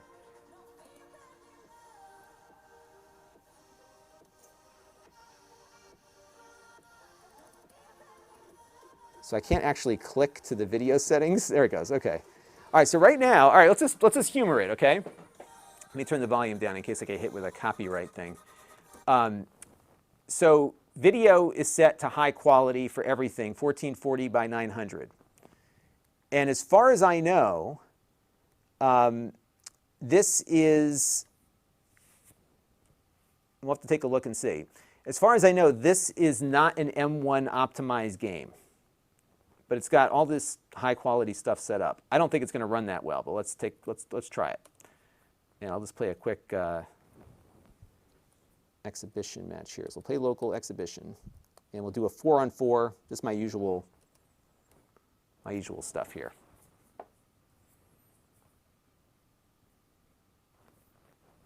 All right, so we'll do auto.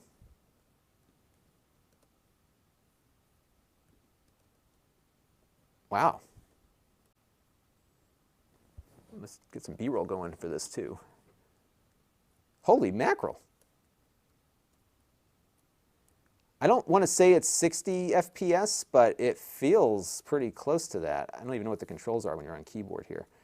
How do I make the guy jump? I mean, this feels, look at this. And as far, like I said, as far as I know, this is not an M1 optimized game. This is running in Intel emulation. I wonder if I can pull up this. Oh, you can do that here. Okay, let's see if we can get the frames per second overlay. I don't know if it's going to work on this or not. Oh yeah, it is working. Okay, perfect. Look at that. Holy mac. So this is running. You saw the settings, right, everybody? It is running right now about 70 frames per second. And this is not Intel. Like, this is not the M1 optimized. That's remarkable. This is running in emulation, as far as I know. If I'm wrong about that, let me know in the chat. That is crazy. On a fanless laptop. Now let's let it run for a little bit because it's a fanless laptop. So it could start to throttle. So we're down to 60 right now. But this game is interesting because when you get closer to the action, I think it gets to be more CPU intensive. So right now it's like 60, 64. When you're with the other cars is when it runs the slowest. But now it doesn't seem to be slowing down that much. That's crazy.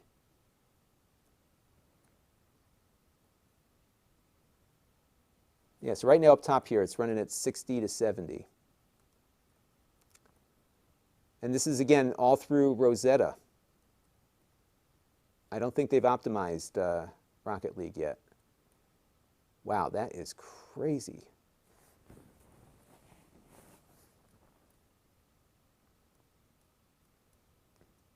Well, you know, I already bought it, but I'm sold. Now, remember, this is the 8 GPU version. There is one that has 7 cores. This has an 8-core GPU versus 7. I don't know what that extra core is going to do for you, but you know, if this is crazy. This is really good. I'm really impressed with this. Okay, so that is that, and let's take a look and see. It's even got like the X through it, like it can't run it. I'm just curious if we can see if just to know whether or not it is in. Yeah, okay, so it does. All right, so up here, it'll tell you the architecture, and it says Intel. So this is the Intel version of Rocket League that is running better than it does on any other MacBook Air. I mean, this is crazy good. Let's go look at the video settings one more time just so we can. This is surprising to me. I got to just take a quick B-roll shot of that. That is the settings. 14, so it's basically running at the Retina screen here, so it's 1440 by 900, comfortably over 60 frames per second.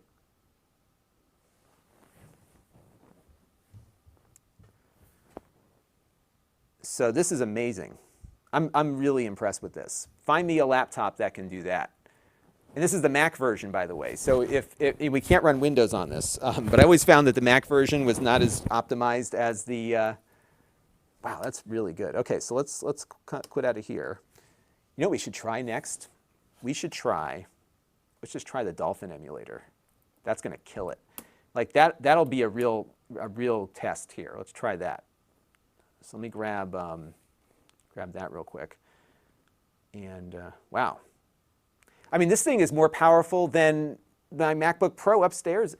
And you know what's funny is I had one of my videos that I did, and I said to everybody, when I did a video talking about this chip, and I said to people, don't buy a Mac until this new chip comes out. And the reason I said was that this is going to be a whole new world, right? And it's going to change a lot of how your computer works. And Apple is going to be all in on this. And this is amazing. So it's, and I guess there's some confusion. It's pretty good. So I got a comment here on the Amazon chat. I might even play something graphically intensive, sure. Well, here's the thing with Rocket League is that, this is why I'm saying it's pretty remarkable, is that you wouldn't be able to run Rocket League remotely close to that speed, even on a MacBook Pro from a couple of years ago, let alone something like this that's fanless. And the MacBook Air you would have bought last week couldn't do it either. So this is, I think, really good for what it is. All right, so that impressed me. So let's see what else. I don't have that many like games that would really put this to the test. I've got maybe one other one we can try. Let me just see if there's something that's a little bit more strenuous. I have X-Plane 11, but that's going to take forever. That's like 40 gigabytes. Let me do this one. This one's kind of fun. It's called Road Redemption. And this one is kind of neat because it's like it's a reimagined Road Rash. So let's try that one real quick. And while that's downloading, I'll try to catch up on some questions here. And I don't know what to call this. I think this is a pre-compiling of the software. So a lot of, Apple really pushes people to use their APIs for everything. And so if you stick with the Apple APIs, then they can translate things over. I would say it's similar to, in some ways, maybe to how wine works. It's a similar process because if you're using their API, they've already done all that translation. So it's more upper level. So I think if you had written something for the Mac in assembly, you wouldn't see this kind of performance. But I'm going to grab the Dolphin emulator also and just see what happens with that. So let's do, what time is it? Oh, I got a few more minutes. So let's put this in here. Oh, Genshin Impact, that's a good idea. Let me grab that real quick too. And I ran that on my phone and it worked great. So I'm assuming that it will be good here too. And again, on the Mac App Store, you now, on the M1 powered Mac, you're going to have another option here. Now, it's interesting is I don't see Genshin Impact here. I just see a bunch of related stuff. So it looks like not everything is available on the Mac that is on your phone. Because we saw that just a few minutes ago with the 3D Mark Wildlife test. Genshin Impact, not available. I'm seeing all the accessory apps that go along with it, but not Genshin Impact itself. Joshua wants to know, is this the base model? No, this is the 8-core version, and I have 16 gigs of RAM on this one. So the base model has 7-core GPU with 8 gigs. So I spent a little bit more on this one. I went to about $1,500. But I did that because I suspected that this M1 would be a big jump in performance, and I have suspected correctly. So this might be my new traveling computer because it's performing as well as my older stuff is. So that is something to think about there. Hang on one second here, folks. Michelle wants to know, what's the max memory? So the max, I think, on the Air is 16 gigs. So that's what I would go with if you can get it. And the reason is that you can't upgrade it later. So you want to get, if you want the most longevity, I think that's what you want to do. All right, so GTA 5 is not on this because they didn't make a Mac port of it. And yeah, this is not, I mean, this thing is warm. It is not hot. Usually with these fanless laptops, there's like the spot where the processor is like super hot. This is pretty remarkable so far for everything we've done. I mean, everything that I've done so far has surprised me. All right, this one feels like it's running a little bit slower. We'll see, we may have to turn this down. So it defaulted to 2880 by 1800 at 60 hertz. And it's using beautiful settings. I don't know how it decides what it's going to do. But let's take a look. Now, again, this is another game that's not optimized for this chip. This is the Intel version that we're running with. So let's do a quick play here and see what happens. All right, I'm just going to get into the game here. I don't have my controller hooked up, but it would work with that if we had it. Yeah, so this one I think is going to be a little bit slower, but I'll adjust the resolution. So I think why Rocket League was running better was that we weren't running it at the native resolution. We were running at that 1440. So this is running at 30 frames per second, which, by the way, is not bad, considering this is not even a native application. But we're running at 30 right here. So if I pause this real quick and I go to video, let's knock it down to that 1440 by 900. And I think that'll speed things up. Yeah, whoa. So now we're running at 7, just like we were before, about 60, 70. Let me get some B-roll going here with this one.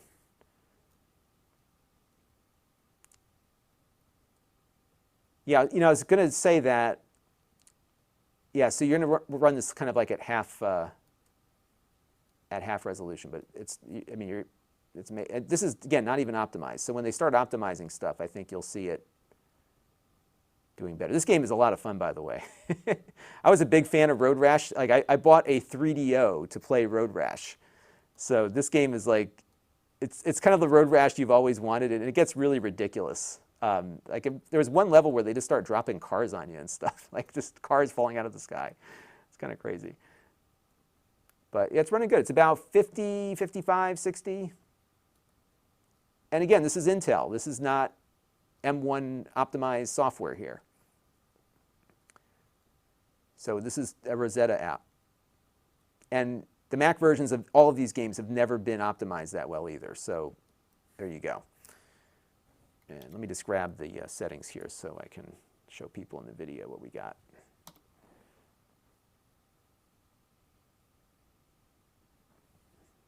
All right, there you go. Okay. Well, that's cool. Yeah, I'm very pleased with this. This has been a real surprise, to be honest with you, because these MacBook Airs, they've always been good for the basics, but they've never, and photos and that kind of stuff, but they've never been good for games like this. I mean, not by a mile. And this one is doing better than my MacBook Pro upstairs has been doing. So that's great. All right, so let's quit Steam. We'll pop out of here and see what our memory threshold is looking like here. So I've got about, we've got about 5 gigs in use. And I think I cleared out all of the Intel stuff. So let's see, there's one Intel thing running, this IPC server. I don't know what that is. Let me clean up my desktop here a little bit. But I am quite pleased with this. Okay, so we did install, some people wanted me to look at Call of Duty Mobile. Let's see if that one's available. So we'll go into some of the iPad stuff now. And we've already discovered that not all of the iPad stuff is available. So here's another example. This is so weird. Call of Duty Mobile, not on here. So give me some other ones we can try. Let's try Asphalt, Asphalt whatever, Asphalt. Asphalt 8 or 9? 8? Not here. So it looks like a lot of the games are not available on here. Give me some more. Counter-Strike, CS, let's see. I'm looking to see if some more suggestions here. Just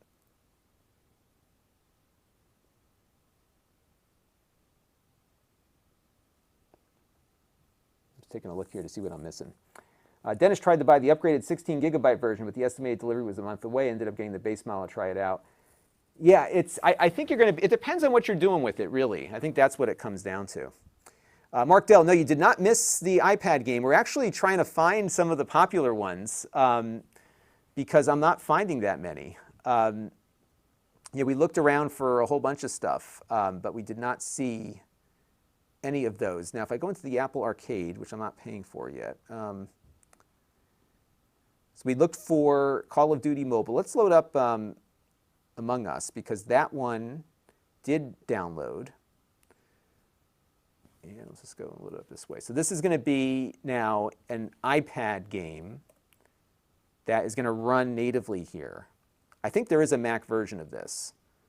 So this is the iPad game running here.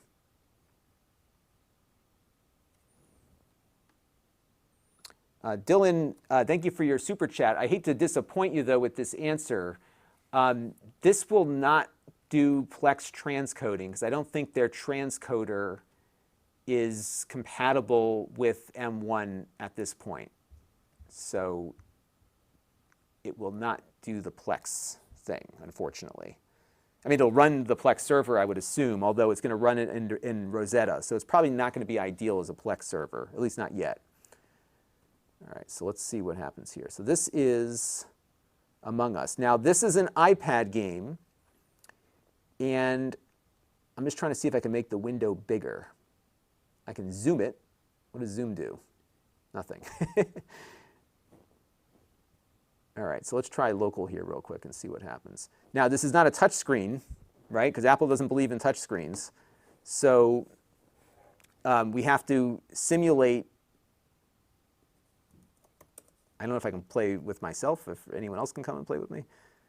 Oh, I see. So, oh, this is horrible. Yeah, so I'm guessing if you have a controller hooked up, it might work, but you have to control it like this. So some of these games, I can see why maybe some of these games are not appearing on here, because the control scheme. So the thing to keep in mind with these iPad apps is that you can't, you're running the iPad app. You're not running something that's been ported over to Mac OS, and there's no touch screen. So there, you know, if there's a control scheme, I'm guessing they're bringing it over. But here it is not. Now I'm curious what this shows up as on the activity monitor for the architecture. And yeah, that one's Apple, so because it is an Apple. Yeah, Among Us is down here. And it's using about 22% of the CPU, 2.8% of the GPU, and it is, I'm sorry, 18% of that. I'm just trying to see what the memory footprint is. And the memory doesn't actually, it must have some other, yeah, so it's got some layer that it's running here. Yeah, so, you know, I think some iPad apps are going to be better than others. Jojo wants us to take a look at PUBG. So let's try that real quick. Let's see if it's available, right? Because not everything is proving to be available here. PUBG Mobile, not available.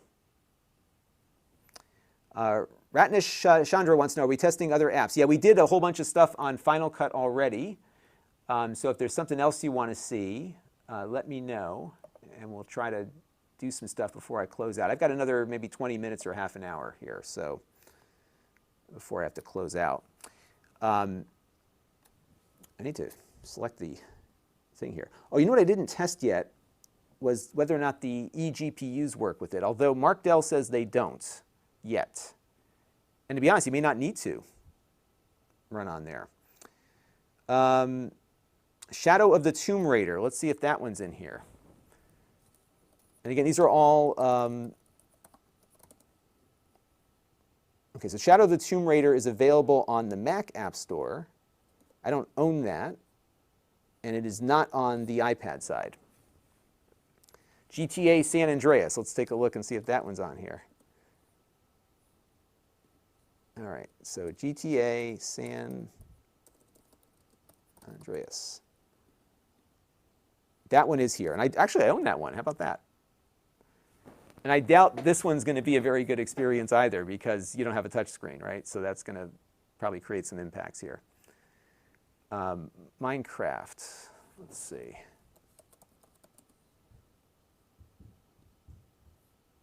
Yeah, no Minecraft on the iOS side. But we can try the Java one, I guess, in a little bit. I don't know if they've done Java on this yet. All right, so let's see how this works real quick. I'm filling up my hard drive quick here. The ROM father says eGPUs don't work, so we're not even going to bother. All right, so here's Grand Theft Auto San Andreas. And let me skip the thing here. I just want to see how well this works. And again, this is the iPad version.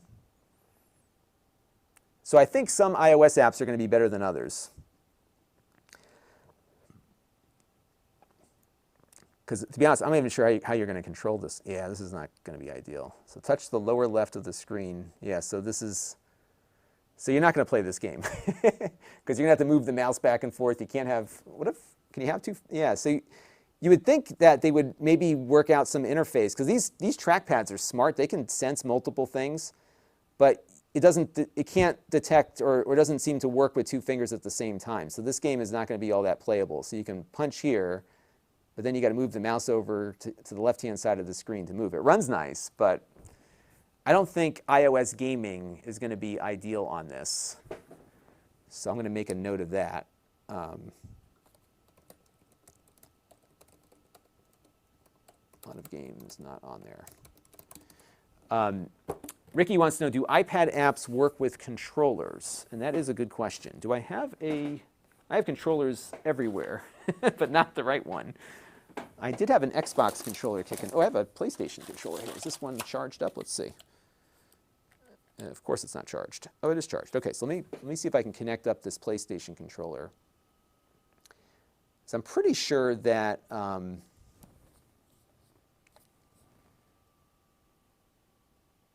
I think I want to get this thing paired up here. I forgot what the process was for pairing a PlayStation controller. Let's see if we can figure that out real quick.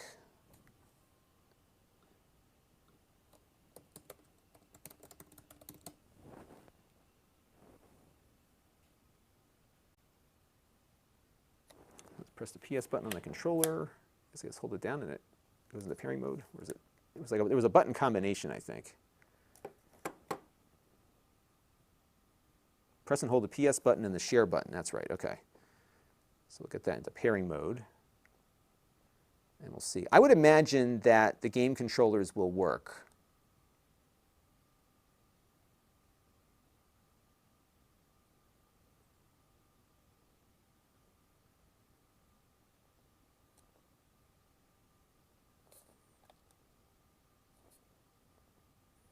Trying to get this thing to start going into its pairing mode. I did have an Xbox controller down here too. I just don't know what I did with it.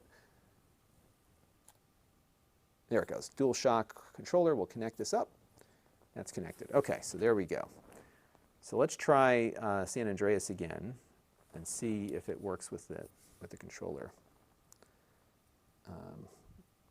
Okay, I don't think I asked you to load music up, but all right, there we go. Skip this. Okay, actually, this does seem to work. So this might be the way to go. Because it did recognize the start button push there, so that's good. Oh, look at that. Okay. Yeah. So, yep, there you go. So that's probably your solution on the games, is to hook up a PlayStation controller or an Xbox controller. And it's got like, it thinks I have an Xbox controller attached, so it's got all the Xbox buttons. It doesn't know it's a Sony thing, but that seems to work. So we can steal this dude's car and head off and do our thing. Yeah, so that works. Good suggestion. Thank you for that. Perfect. So that'll be something we note in the full review. What game controllers work? Okay, perfect. So if it supports a game controller, it's going to work. All right, let's try one other thing here. And I got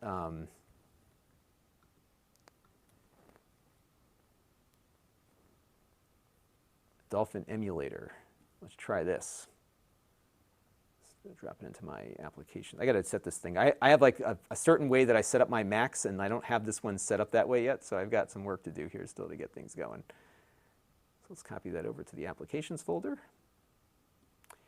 And I need to copy over from my NAS device. I've got a couple of games on there.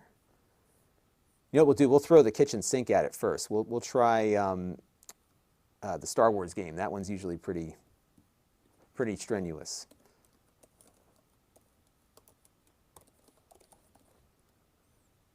I have to say, by the way, the keyboard I like quite a bit. It doesn't feel as lousy as the keyboards that Apple's been putting out for the last couple of years. I had my MacBook Pro. I bought so when the new design came out, I bought the MacBook Pro like day one.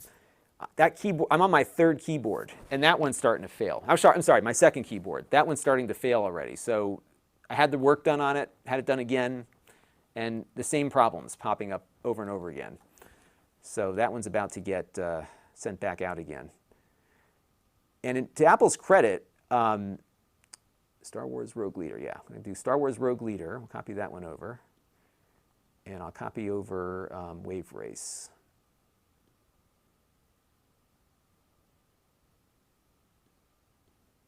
All right, I'll copy those two over from my NAS device real quick. Okay. So there we go. All right, so now I'm going to go and boot Dolphin up real quick and just see if that can work. Oh, Dolphin cannot be opened because Apple cannot check it for malicious software. This needs to be updated. Come on now. Can I turn that off? Let's see.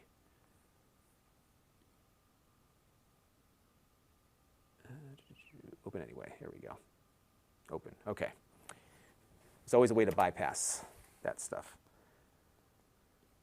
Okay, so again, we are running an emulator now. And what's neat about this is that this is like super strenuous. So let's see what happens here. So let's go to the desktop. And we're going to try Star Wars Rogue Squadron here first. And this one usually like just kills even like the higher end PCs, right? Because it's a very strenuous bit of emulation here. Not bad. And I'm just going with default settings here.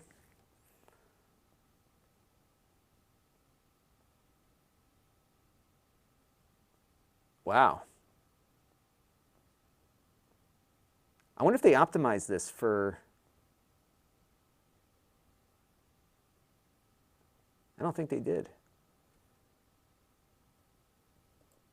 All right, let's see what happens here. I forgot the keyboard command. So does it recognize my joystick? No. Bear with me for 1 second. Controller settings. Oh, it is hooked up, but it's not detecting anything. I'm just going to do the keyboard and mouse here. All right. I just want to just see how it runs, if it runs at all. Okay, here we go. And then, while it's doing this, so this is the Dolphin emulator, by the way. And this is running Intel in the Rosetta emulation. And it's running like, I mean, this is pretty good. So this game when you're emulating this game, it usually, it is probably one of the toughest GameCube games to emulate. And this is one of my favorite Star Wars games of all time. I will say that I think the new game, what is it called? Star Wars Squadrons is close to this, but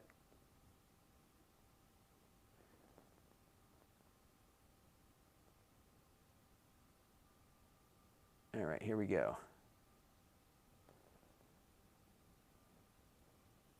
Oh, I didn't want that. I want to actually play the game here. What's going on? Did it just reboot? Let me go back to the controller settings here. Standard controller, keyboard and mouse. All right, oops. So button start is return, okay. Oops, shoot. Let me go back here, okay.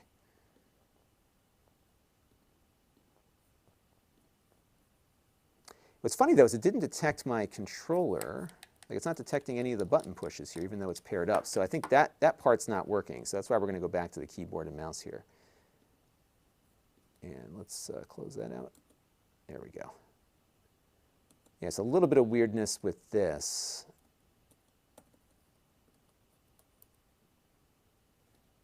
Because something's not right with, like, this doesn't look right, but let's continue onward here and see. Yeah, see how it's a little flaky there. Mark Dell's wondering, is Dolphin heavy on the CPU or the GPU? I'm imagining probably both, but let's take a look at the activity monitor here and see what's cooking. Let's see. What's funny is the Apple image service is still the biggest memory hog right now. So it's using about a gig of memory. CPU, 76% of the CPU, and about 30% of the GPU. So it looks like it's more CPU intensive. Let's see what happens here with this Death Star level and what happened. This is already running better than I thought. Yeah,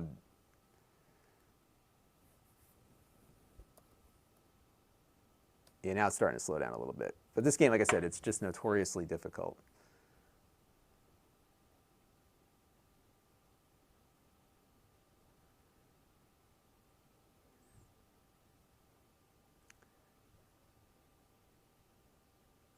But I would say that you know, if you were to pair this against or put this up against anything else out there right now, even Intel Tiger Lake, I mean, this is fanless, you know?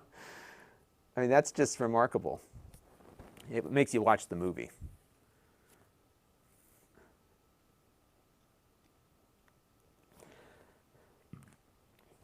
So Stacy Luster wonders how long Intel is going to be supported for. I think it'll be supported for a while, you know, but I've recommended to people, I said to folks, like, you know, you really want to wait. If you're looking for a Mac, wait until these come out. One, for the performance. I mean, the performance on this is just remarkable. But the other reason is that, you know, this is the future. Apple has decided to leave Intel, and there's consequences for that because, you know, I liked running Windows on my Mac. I still run Windows on my Mac. I have QuickBooks for somebody I run on, on the Mac right now. So you're not going to get Windows running even with VMware Parallels at the moment. However, what we're seeing out of this is, you know, every Intel thing that we've run doesn't seem to have any real performance hit here. I mean, we're running the Dolphin emulator, you know, so we're emulating the Dolphin, we're doing the Dolphin emulator using Intel Rosetta 2 emulation on this ARM processor, and it's running fine. That to me is all you need to know. Like we ran Rocket League, we ran Road Redemption, we ran, you know, 'cause we were running some stuff on it, and it's keeping up. I mean, you would never have this running like this on the original MacBook Air, I don't think. I'm sure I tested it when we reviewed it 2 years ago. And it's making no noise. It's not hot. I mean, it's warm right here, but it's not, I mean, it's not even remotely hot. It's crazy. Billy is asking in the Amazon chat, we ran it a few minutes ago, how's Rocket League running on ARM? And we were, you know, so 1440 by 900, we were getting, you know, above 60 frames per second at high quality settings. if you can rewind the Amazon thing, I know the replay will be up later. You know, it's remarkable. So it's starting to slow down a little bit here. It typically does that. The one thing with this game is that when you first load it up, even on my 2080 Ti upstairs, there's some shaders that get loaded in, and that sometimes takes a while for it to catch up with. But you know, once those shaders get loaded in, it speeds up. So you'll see this. This is exactly what I see on my other systems also. So this is not, you know, not unusual. So this will see how it's getting faster already. Like once it gets all those shaders in, it just speeds right up. So let's give that a little bit of time here. But yeah, geez, this is great. I mean, this is not good right here, but that's, again, there's a reason for it. Yeah, so it's about 78%. Yeah, give it some time here. It'll speed up in a minute. But still, I think there does not seem to be a real, and this is not a good example, but it doesn't seem to be a real performance hit for running the Intel stuff on this.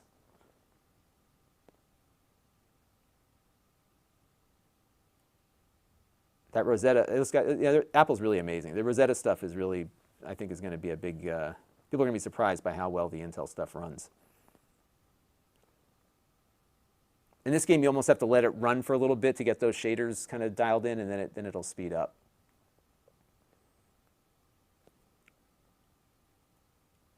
And there it goes. It's starting to pick up some steam now. Oh, just right when I said that,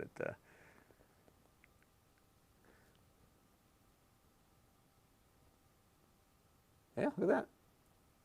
Yeah, so it's not like full speed. It's running at about 80% right now. And I just hit a button. See, it's just, again, this is like normal for this particular game when you're emulating it. And then once the shaders get written in, it'll speed up later. But I think that's pretty good. I mean, that's great. I'm impressed. So yeah, there doesn't seem to be any real compromises here. And as you saw with like Final Cut Pro, I mean, honestly, I have so my MacBook Pro upstairs is running OS X Catalina, same version as this. I put Catalina on it yesterday, and it feels sluggish. Like this thing, even like the menu, like the stuff just feels faster here. Now let's take a look at a restart. Let's just restart it. Let's just see how fast it boots up.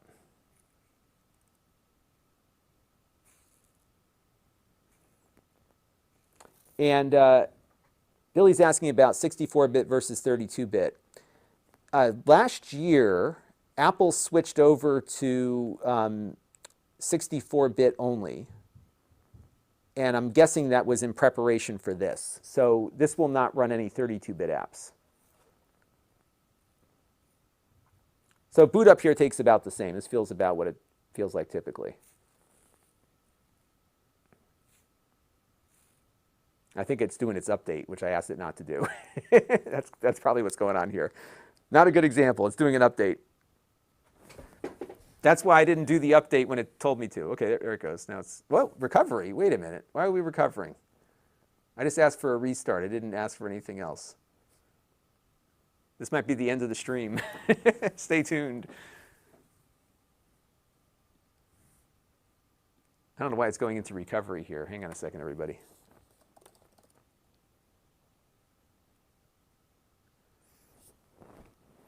But what's been true with Macs over my experience, over many, many years, is that they tend to, when you buy like the first one of whatever, and this probably is true for any manufacturer,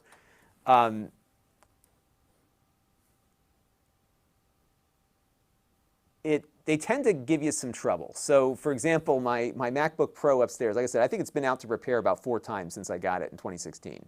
But to Apple's credit, every one of those repairs has been covered, even after the warranty and the Apple Care and everything else ended. All right, so it looks like it's back. So I don't think we have a real problem here, but we'll see.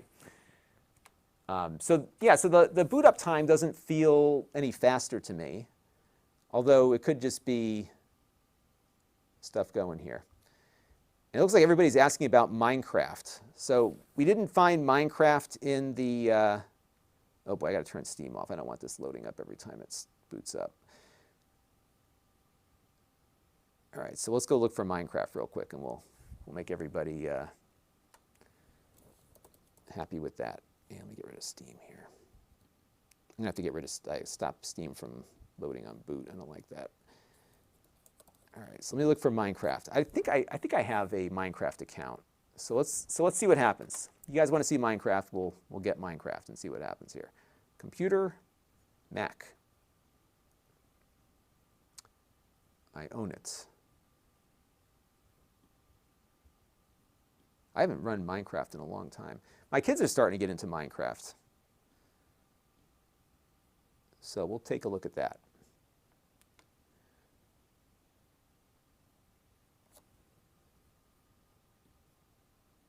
Now this is running in Java, so that's the real question. Like, what's going to happen when we run this? So let's find out. So we've got Rosetta. Well, I'm guessing, actually, they probably have compiled Java for the M1. So it should work.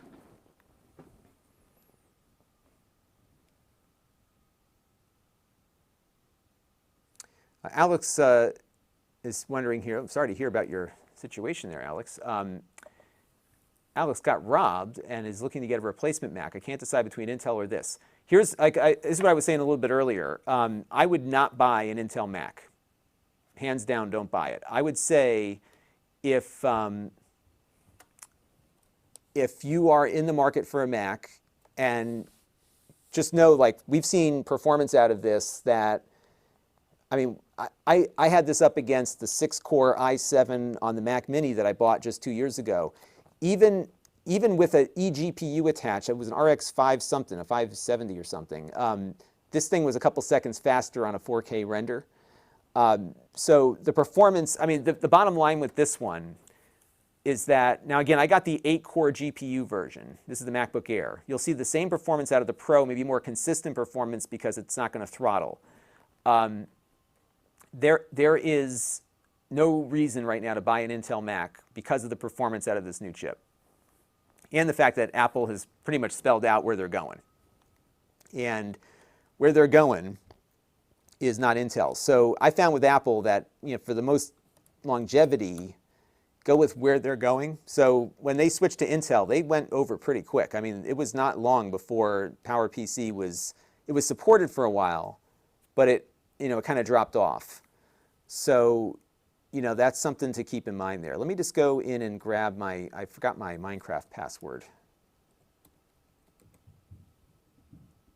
Bear with me here, folks. I just got to mute somebody on the Amazon chat.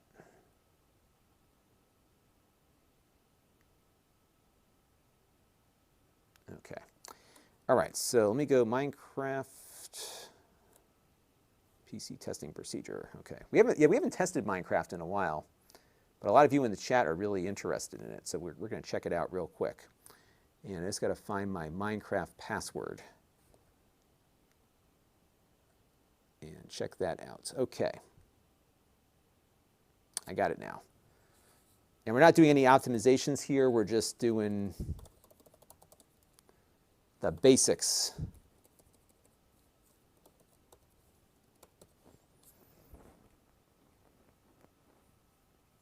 All right, so we're in the Java edition. And I'm assuming this is running. I'm actually curious how this is running. So let's load up the activity monitor real quick and take a look. So the Minecraft launcher is Intel, but I wonder what happens when we actually launch Minecraft. Do they have their own Java engine for Minecraft, or is it going to rely on the OS X, the Mac version? Actually, I should say it's OS 11 now. They went to OS 11, I believe, right? Yeah, version 11.0, Big Sur. It only took them like, what, 20 years to go from...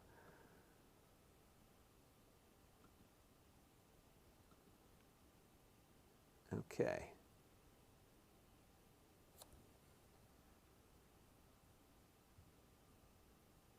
Now, what's happening here? It did something, and it like disappeared. So let's go load it back up again. We saw this happen earlier. Like, it gives you a little bit of an issue. Oh, game already running. Okay, so it is. There it goes. Okay. So now it's starting up. And let's see what we get. So now, if I go into the activity monitor, Java, interesting. So the Java process here, this might be, guessing it's not Apple's Java, because this is running as Intel on my list of stuff here. And I'll just do a creative mode. Can I make the window bigger? This window is kind of small.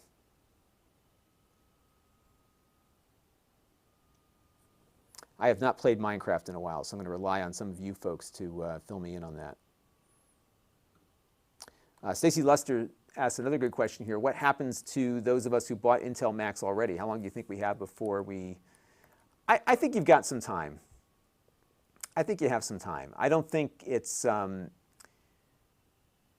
to be that soon that they'll drop support. And I think if this Rosetta translation stuff is any indication, there doesn't seem to be a real penalty in performance for not, running with that. So, it may not be, I think it's probably going to be a couple of years. All right, so here you go. This is Minecraft, everybody. And I forgot how to get the frames per second counter up, but it seems to be running nicely. And again, this is the Java version. Let me just record this. This is the Java version running in Rosetta 2 emulation. And it's running better, I think, than any other Mac would probably run it. And it looks great.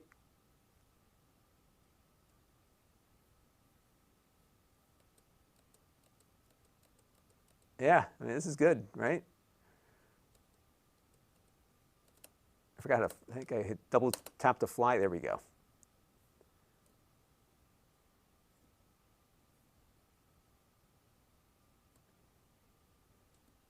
Yeah, this is running real nice. And again, it's not hot. It is not hot. I mean, it is super cool.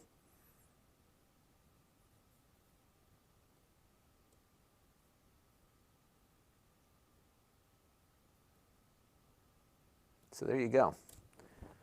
So yeah, I think from the standpoint of where are we at with the transition, I think it's going to take them a while. They've got to get a high-performance chip going. And they've got the Mac Pro. They've got a lot of super high-end stuff. But I'll tell you what, this is their low-end chip. And we're seeing things on this that are just surprising me in just how fast things perform. I mean, this is every bit as good as my old MacBook Pro upstairs. I can run my Final Cut Pro. As you saw, the rendering times are ridiculously fast. Even this loads up faster. I mean, it's just, and my edits are not complicated, as you can see. But this is like, if I showed you my MacBook Pro upstairs, this is I mean, it's like night and day. Here, let me load it up off my SSD, because this is how I usually work on stuff. So let me close this one out, and I'll pull up another project. And again, my projects are not complicated, but here's one that I uploaded this morning that I'm going to queue up. I just got to rematch the files here. Let me just do that real quick.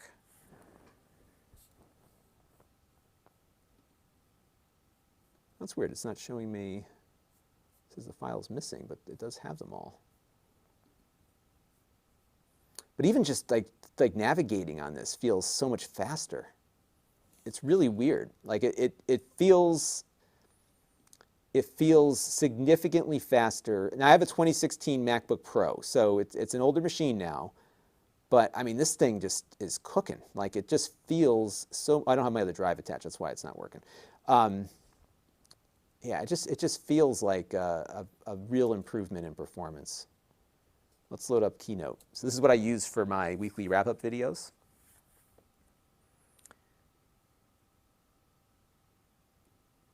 And I'll pull up my weekly wrap-up here. Let's try that real quick and see what we got. And just pulled that down from iCloud.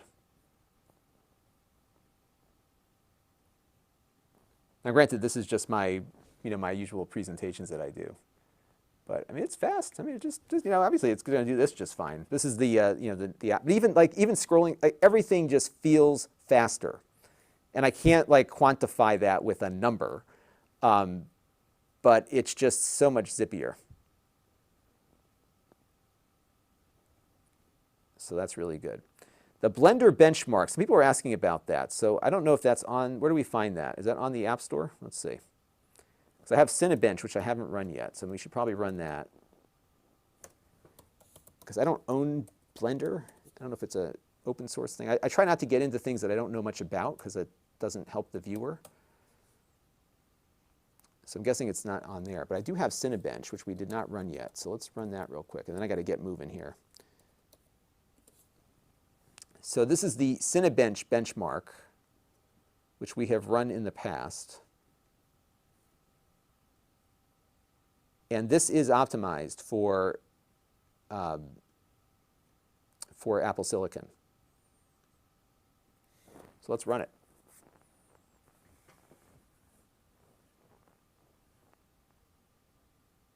And I have scores from my prior runs of this somewhere, I think. Do I have it on here? Let's see. Maybe not.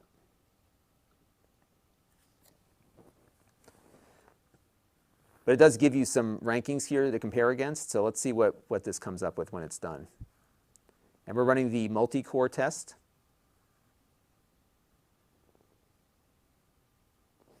And this might take a little bit of time. Let's see. And Aaron on Amazon just bought one. Quake is asking on Amazon, can I give him moderator privileges? Unfortunately, no. I think I'm the only one with moderator privileges on here. I'm going to ask them to see if I can appoint other users to do that, because that would certainly help clean up some of that.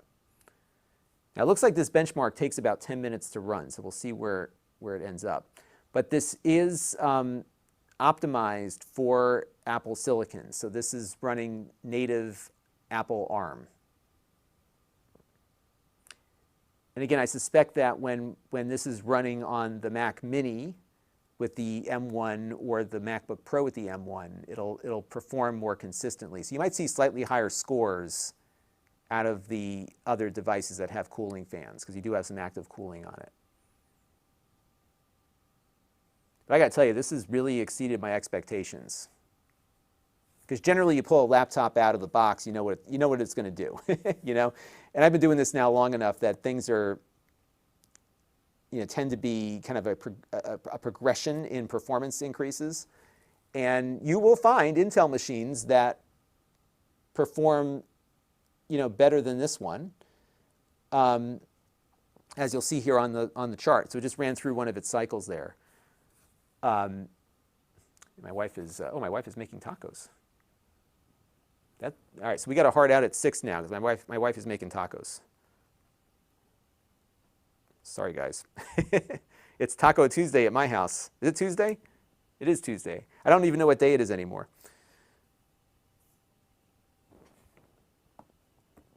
I don't know if that message interrupted the flow here.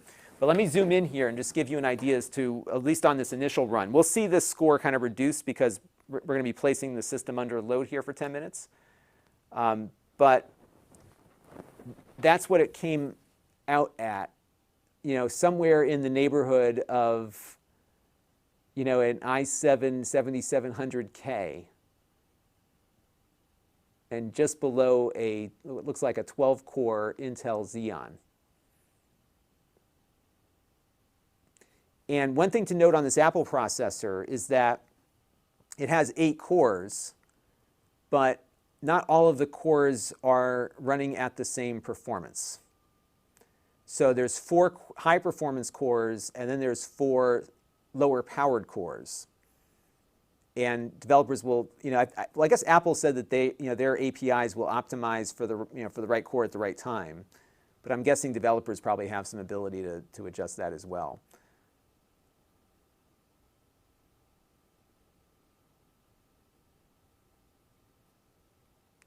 And Michelle Wilkinson is having Chipotle for Taco Tuesday. I don't have a Chipotle nearby. Otherwise, I would certainly be doing that. I don't leave my house anymore. I just kind of sit in my basement. That's what I do. Eric is asking about the wattage draw. Yeah, I'll hook up my my thing to it. My kilowatt. The power supply is 30 watts on this one. So that'll be the max.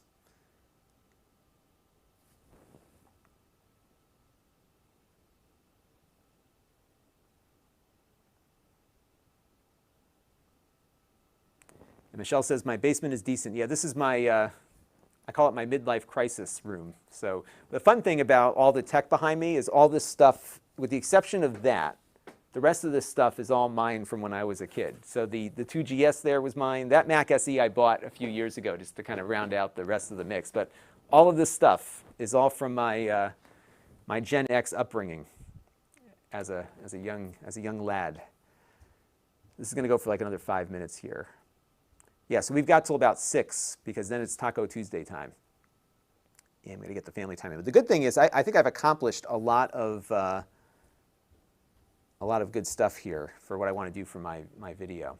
JJ Mart says, thank you for the super chat, by the way. Cloud gaming could be its own segment on this unit. It could be. You know, what's funny is cloud gaming works great even on the super low-end stuff. You know, like we ran cloud games on the Chromecast, right? You don't really, like the hardware is not as important. But you're right, I think cloud gaming might be something I should look at for the review, because I can run GeForce Now on this. You could run, of course, you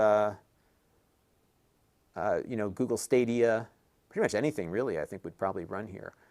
Although the Microsoft thing doesn't run on this.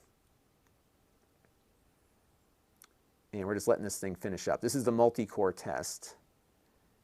And you know, right now it's holding its own against an Intel Xeon, the 12-core, 24-thread Xeon. That's an older one, right? That's a 5th generation, but it's, you know, it's exceeding what we saw out of the 7th generation Intel chip. And obviously it's not going to be as zippy as my i9 upstairs. But I mean, for a fanless laptop, come on now. This thing's like amazing, right? Aaron Bossard has a very good point. I have no idea. I didn't know what day it was before. You know, what's funny is that I was sitting, you know, doing this work full-time since 2016 was when I first started full-time, March of 2016. So I'm 4+ years in now. Gosh, it went by quick. Has it been that long? I guess it has been. Was it 2016 or 2017? I can't remember anymore.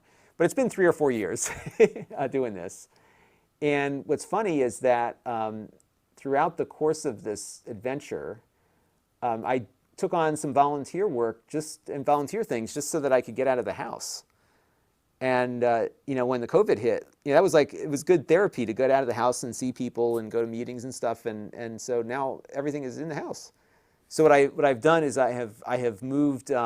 I set up a secondary workspace upstairs. So I have like a little secondary office position so I can go up there and have a change of scenery. So there's that. But yeah, I mean, when I started doing this full time, you know, my commute was, well, initially my commute was about 5 minutes, and then we got acquired and moved our headquarters about 20 minutes away.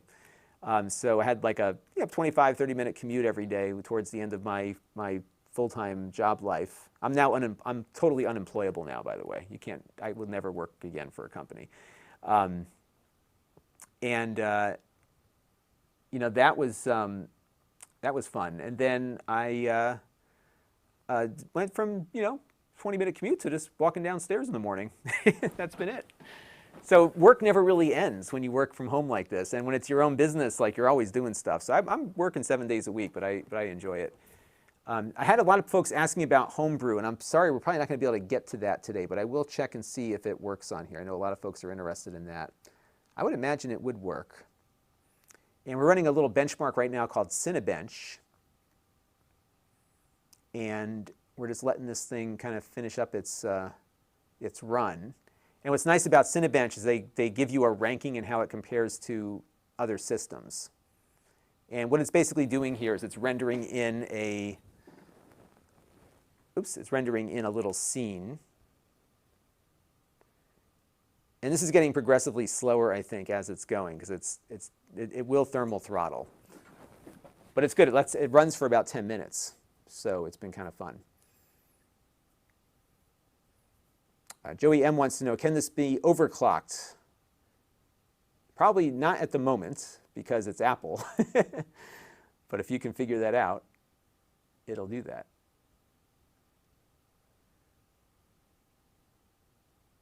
And Rachel says she's supposed to be in a Zoom meeting, but she's watching me instead.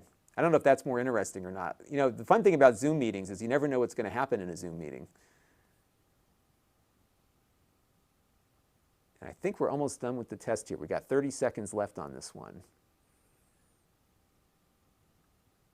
So tomorrow I'm going to shoot the review of this.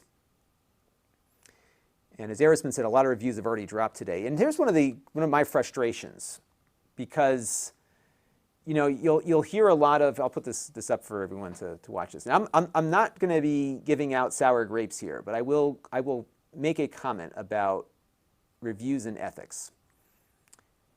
You know, because you'll hear a lot of people saying, "Oh, we're so ethical. We don't pay. You know, Apple doesn't give us this computer, and that's fine. I paid for mine too." Looks like I just finished up, or the screen went dark on us. But the reality is Apple does send out units early, even loaners. They send out early loaner units to folks. And so, you know, there's a group that gets it earlier.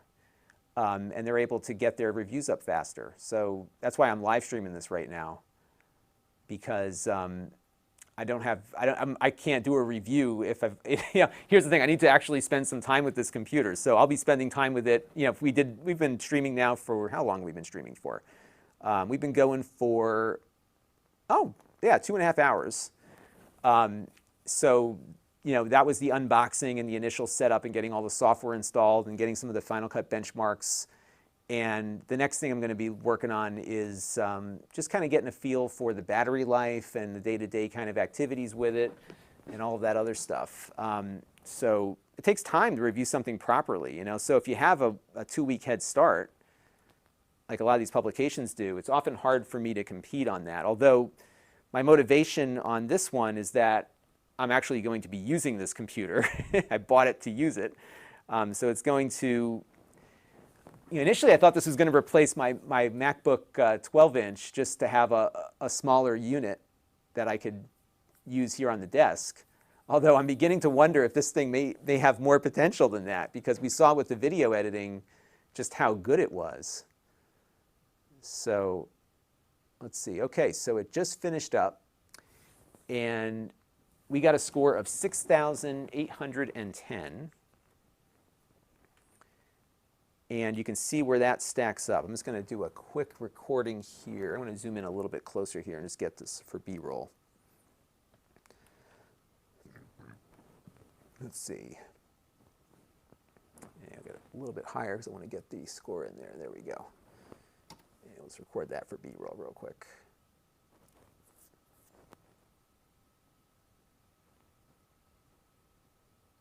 All right, good. We got that. So yeah, so it's you know it's on par with on the multi-core from what you'd see from, you know, a pretty decent Intel processor. It's not, you know, it's not going to be,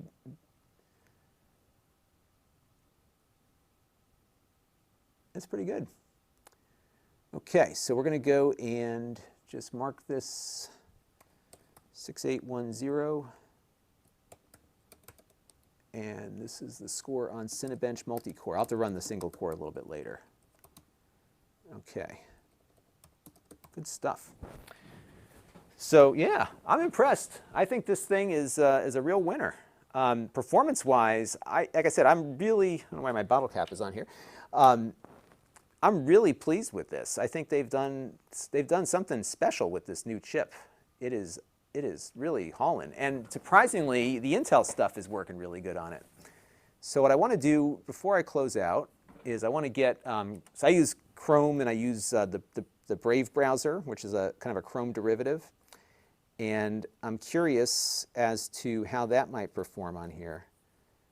So let's see how fast, look at that. So here's another little tidbit here. Like Safari just like blasts open.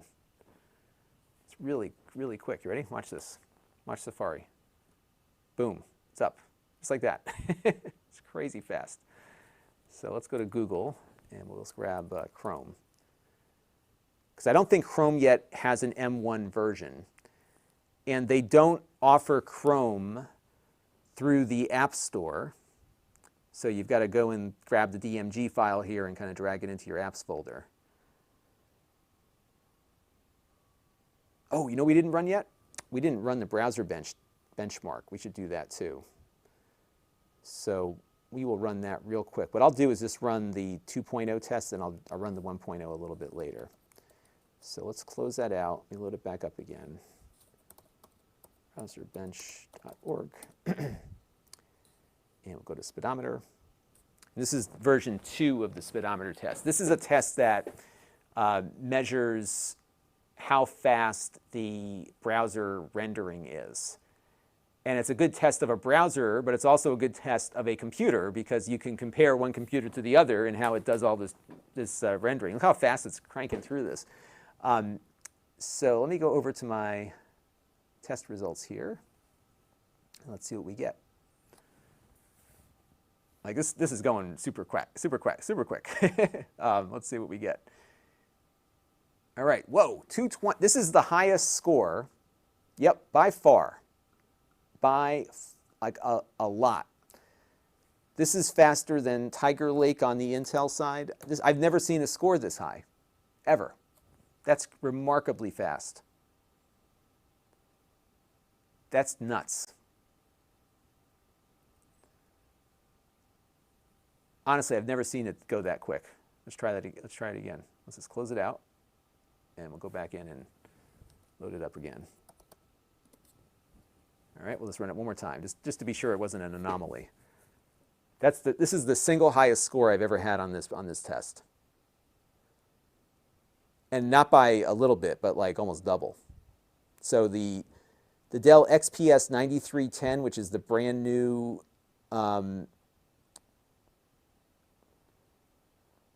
the brand new Dell XPS 13. This one is running, yeah, wow. Yeah, that's the score I'm going to go with. Okay, that's pretty darn good. All right, so let's see what happens now when I load up Chrome, because Chrome, I don't think, has been optimized for M1 yet. And if it isn't, this might actually be a really good way to look at how the Intel stuff works. So if we go to our list of processes here, all right, so let's take a look at Chrome.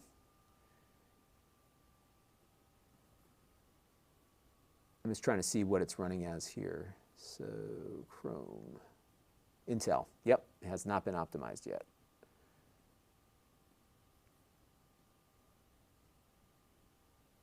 And they really want you to make Chrome your default browser. Okay, so I expect Chrome is going to run a little slower because we are not running in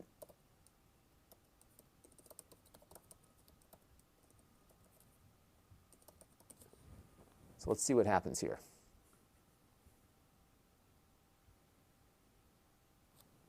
Oops, browserbench.org.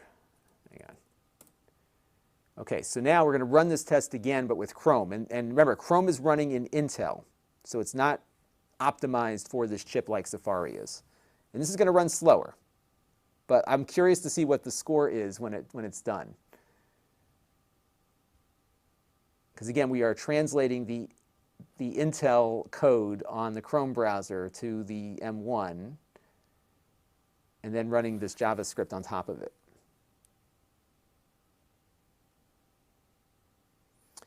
Had a couple of questions here. The Praz is wondering about the charger.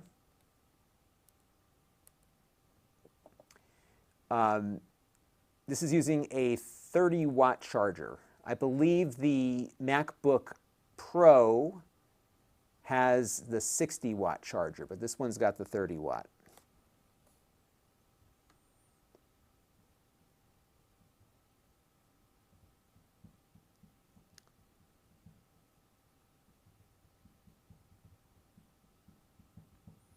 And Eric was asking about the keyboard. Yeah, this keyboard has the new, okay, so you see that score is about half what we got before. But, so here's something interesting. This is crazy. Okay, so let me pull up my, my benchmark list here. And I want you to take a look at something. So see the score here? It is 114 on the browserbench.org speedometer test running on Rosetta. Okay, so this is emulated or whatever you want to call it. Plus or minus 10 on the score, so let's say 110, 114, okay? So if we go over to my MacBook screen here, check this out. See these scores? You're looking at, the 10th generation Intel chips natively with fans and, are running at around the same score, give or take, right? Isn't that crazy? And this is running it in emulation. So I'm just, like I said, there's just all the stuff you were hearing about this is true. All of it, as Han Solo would say. This is really something. It's almost magic. I mean, when you look at computers for as long as I have, like, to see something different is exciting. And that's what I'm seeing here. So this is really really good stuff. So the keyboard, I think there was a question about the keyboard. And it is the newer keyboard, which is nice. The travel is much better on it. It feels much better than the other keyboard. The travel is actually deeper than my MacBook Pro, which is a thicker laptop.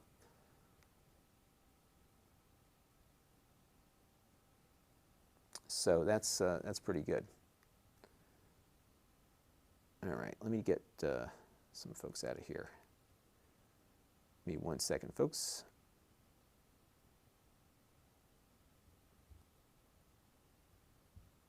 All right. So it's good. I'm pretty happy with this. All right, so I've got about 5 or 10 minutes here before I've got to get out of here. So I'm going to take some notes I'm going to go back through the chat and see if there were some good questions and what everyone has to say. Mark Dell wants me to test some other. Mark Dell, do me a favor.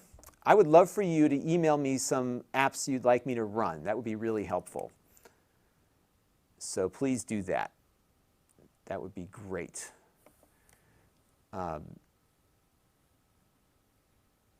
Samantha wants to know about the webcam. Yes, it does have a webcam. And give me a second here. I'm going to get...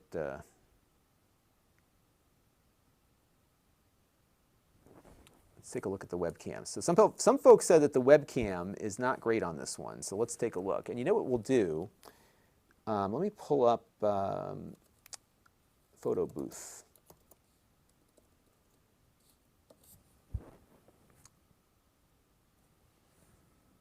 It doesn't look bad. It looks pretty good. Now what I could do is record some video. It's 720p, so it's doing some processing, but it's not bad. I'll just do some waving, like a total nerd. All right, 5 seconds of that, that's good enough. Okay, so what I can do with this is I can export this out to my desktop, and I will copy it to my production system so you can see what it looks like. All right, and that is a question from, sorry, so much chat on here, from Samantha. So I will show you, Samantha, what this looks like here. So let me go quit Photo Booth.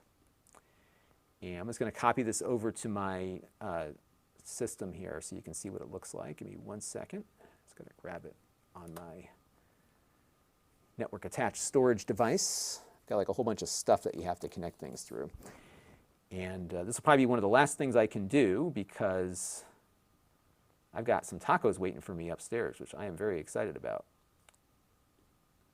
Because usually I do the cooking, but today, my wife is cooking today, so I'm really happy that she's doing some cooking for us. I like to do the cooking. I'm the cooker in the family. All right, so we're going to copy this over. And I'm just going to add the video here. So give me 1 second, and I will bring it in for you to see. And let's go over to my current projects folder here. David's asking, what device do I ideally drive on, and would I consider switching? That's a great question. So David's asking about what I'm using every day. And my day-to-day device is a MacBook Pro. And I bought that one 4 years ago. It's a 2016. And that's what I use every day. And the only reason why I may not, this is a little squished. I don't know why it's so squished. I got to fix that. But the webcam doesn't look bad on it. I mean, here, I will pause it. I mean, the image quality looks pretty good, even though this is a bit squished. I think my system here didn't take it in properly. I'll fix that for the full review. Here, I'll play it back on screen here. Actually, it does look like it's at a weird resolution. It's running at, oh, you know what? It recorded it like vertical, so it's, that's weird. It's 1080 by 720.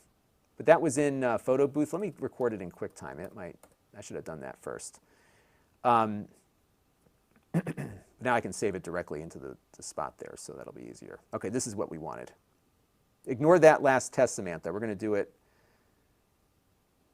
this with maximum quality. Okay. So this is not bad for a 720p webcam. It's definitely doing some processing on the side here, so that's why, I'm sorry, that was really weird that you just saw me doing the, so that's what it looks like. And what I'm going to do right now is I'm going to save this on that network attached storage device I just had this go to, so you can see what that looks like. And let me just connect to that real quick here. I'll drop it into my current projects folder, and I will re-add this video so you can see what that looks like. So let me grab it from here. Oops, hopefully I'm not screwing up my system here. My computer's just freezing up. There we go. So, okay, so we're going to go and grab Untitled and bring it in. Yeah, this is better. So this is the webcam. This is what I just recorded. That's not bad. I think it looks pretty good for a 720p webcam. So it's definitely processing video. It's going to do some similar processing to what your iPhone does, but that's pretty good.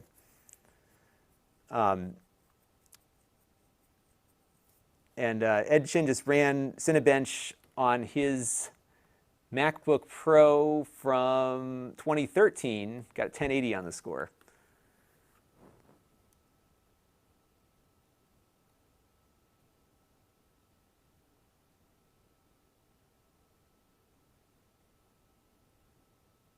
And Gianni, yeah, we did run Minecraft on here, so we did do that. All right. And if you want to rewind the video, you can check out Minecraft on there. Gianni wants to know on the MacBook. So you're looking at MacBooks. I would say, you know, the MacBook Air here, I am really impressed. By the way, I'm answering questions from the Amazon chat. The MacBook Air here, I am really impressed with for its overall performance. And it has the same chip as the more expensive ones do. So if you're doing day-to-day stuff, a little bit of video editing, this is going to be fine. I think if you're doing more professional work, the MacBook Pro will be better. The Pro will, I think, be more consistent in its performance. We did see a little bit of throttling earlier when we were exporting videos on this because the hotter it gets, it has no fan, so it's going to slow down to keep from getting too hot. So I think that's what I would look for. But yeah, overall, this is a real winner. I'm really impressed with this. This is actually. So there was a question earlier about what my daily driver is, and my daily driver is a 2016 MacBook Pro, and this one is faster than my 2016 Pro, which has a GPU. This is faster for video rendering. It's faster for, as we saw earlier, for doing all the proxy video conversion that I do typically. And if the screen was bigger, I'd be using it every day right now. That's how good this is. And I'm looking forward to seeing what they do for their larger MacBook Pro very shortly. So. Yeah, so I've got more work to do on this, and it's been I'm really impressed with it. So everything you're reading about it is true, for sure. So yeah, there's no Windows on it yet. Some folks are asking about that. I'm guessing from the performance that we're seeing on here that that I think we're going to have some good Windows performance when they figure it out. even if it's through Rosetta, I think they could probably make it work. Because we're not seeing any performance hit on the Rosetta stuff. It's really crazy. So yeah, so it's good stuff. All right, everybody. And I'm sorry, Evian, thank you for your super chat. I don't know how Docker is going to be on this. I am not a developer, so I am probably not the right person to ask. But everything I'm seeing here is running exceptionally well. And I think if there are compiled M1 versions of the software, it should run fine. And as we've been seeing today, I'm not having any problems with the non-M1 stuff. The Rosetta conversion has been great. So, and this is a very good point from Start Select. Remember, guys, this is the worst Apple Silicon will ever be. And you were right. It's only going to get better from here. And it's already better than everything else I've tested in a fanless laptop. So it's good stuff. All right, everybody. I'm going to head out now, but I do appreciate everybody stopping in and watching what we've been doing here. And I will have a review. I'm going to aim to get the review up tomorrow night. So wish me luck. Tomorrow is going to be all day long just reviewing this laptop and getting that review ready for all of you. So this was a good session, though. I got a lot of work started on it, so I think we're in good shape. All right, everybody. We will go from there. And one man show, I will answer this question because and I haven't put it on my lap yet, but it doesn't get hot. I mean, it's warm. Even when I was rendering video on it and running those benchmarks, it's warm, but not hot. Not by any stretch. And I've got the MacBook 12 here. This thing heats up a lot more than that one does. So it is great. Okay. So stay tuned, everybody. I will be back with the review tomorrow. And if I have time, I'll stream again. Okay? So I want to thank the Amazon folks for stopping in. I will see you all soon. I'm going to end that stream. And for you on YouTube, thank you all for tuning in. And I very much enjoyed streaming with all of you. And I'm sorry I didn't get to everybody's questions. I'm going to talk to, I don't know which streams are going to do well versus not. So this one is obviously getting a lot of interest. So we had like 20,000 views on this one. So I'm going to try to figure out like how to best utilize Jake for some of these so I can have him feed me questions and stuff and kind of queue up the vMix Social. So yeah, there we go. All right, everybody. I will catch you all very soon. Thanks for tuning in. And here's a good question. Is there a reason not to buy the Mac? I would say the only reason not to buy the Mac is if you don't want a Mac. Because if you're going to buy a Mac, wait for the M1. If this M1 is not enough for you, then wait. Because this is the beginning one. This is the consumer one. Imagine what the Pro one's going to look like. Holy mackerel. Okay. I will see you all soon. And sorry I didn't get to all of your questions. I tried my best.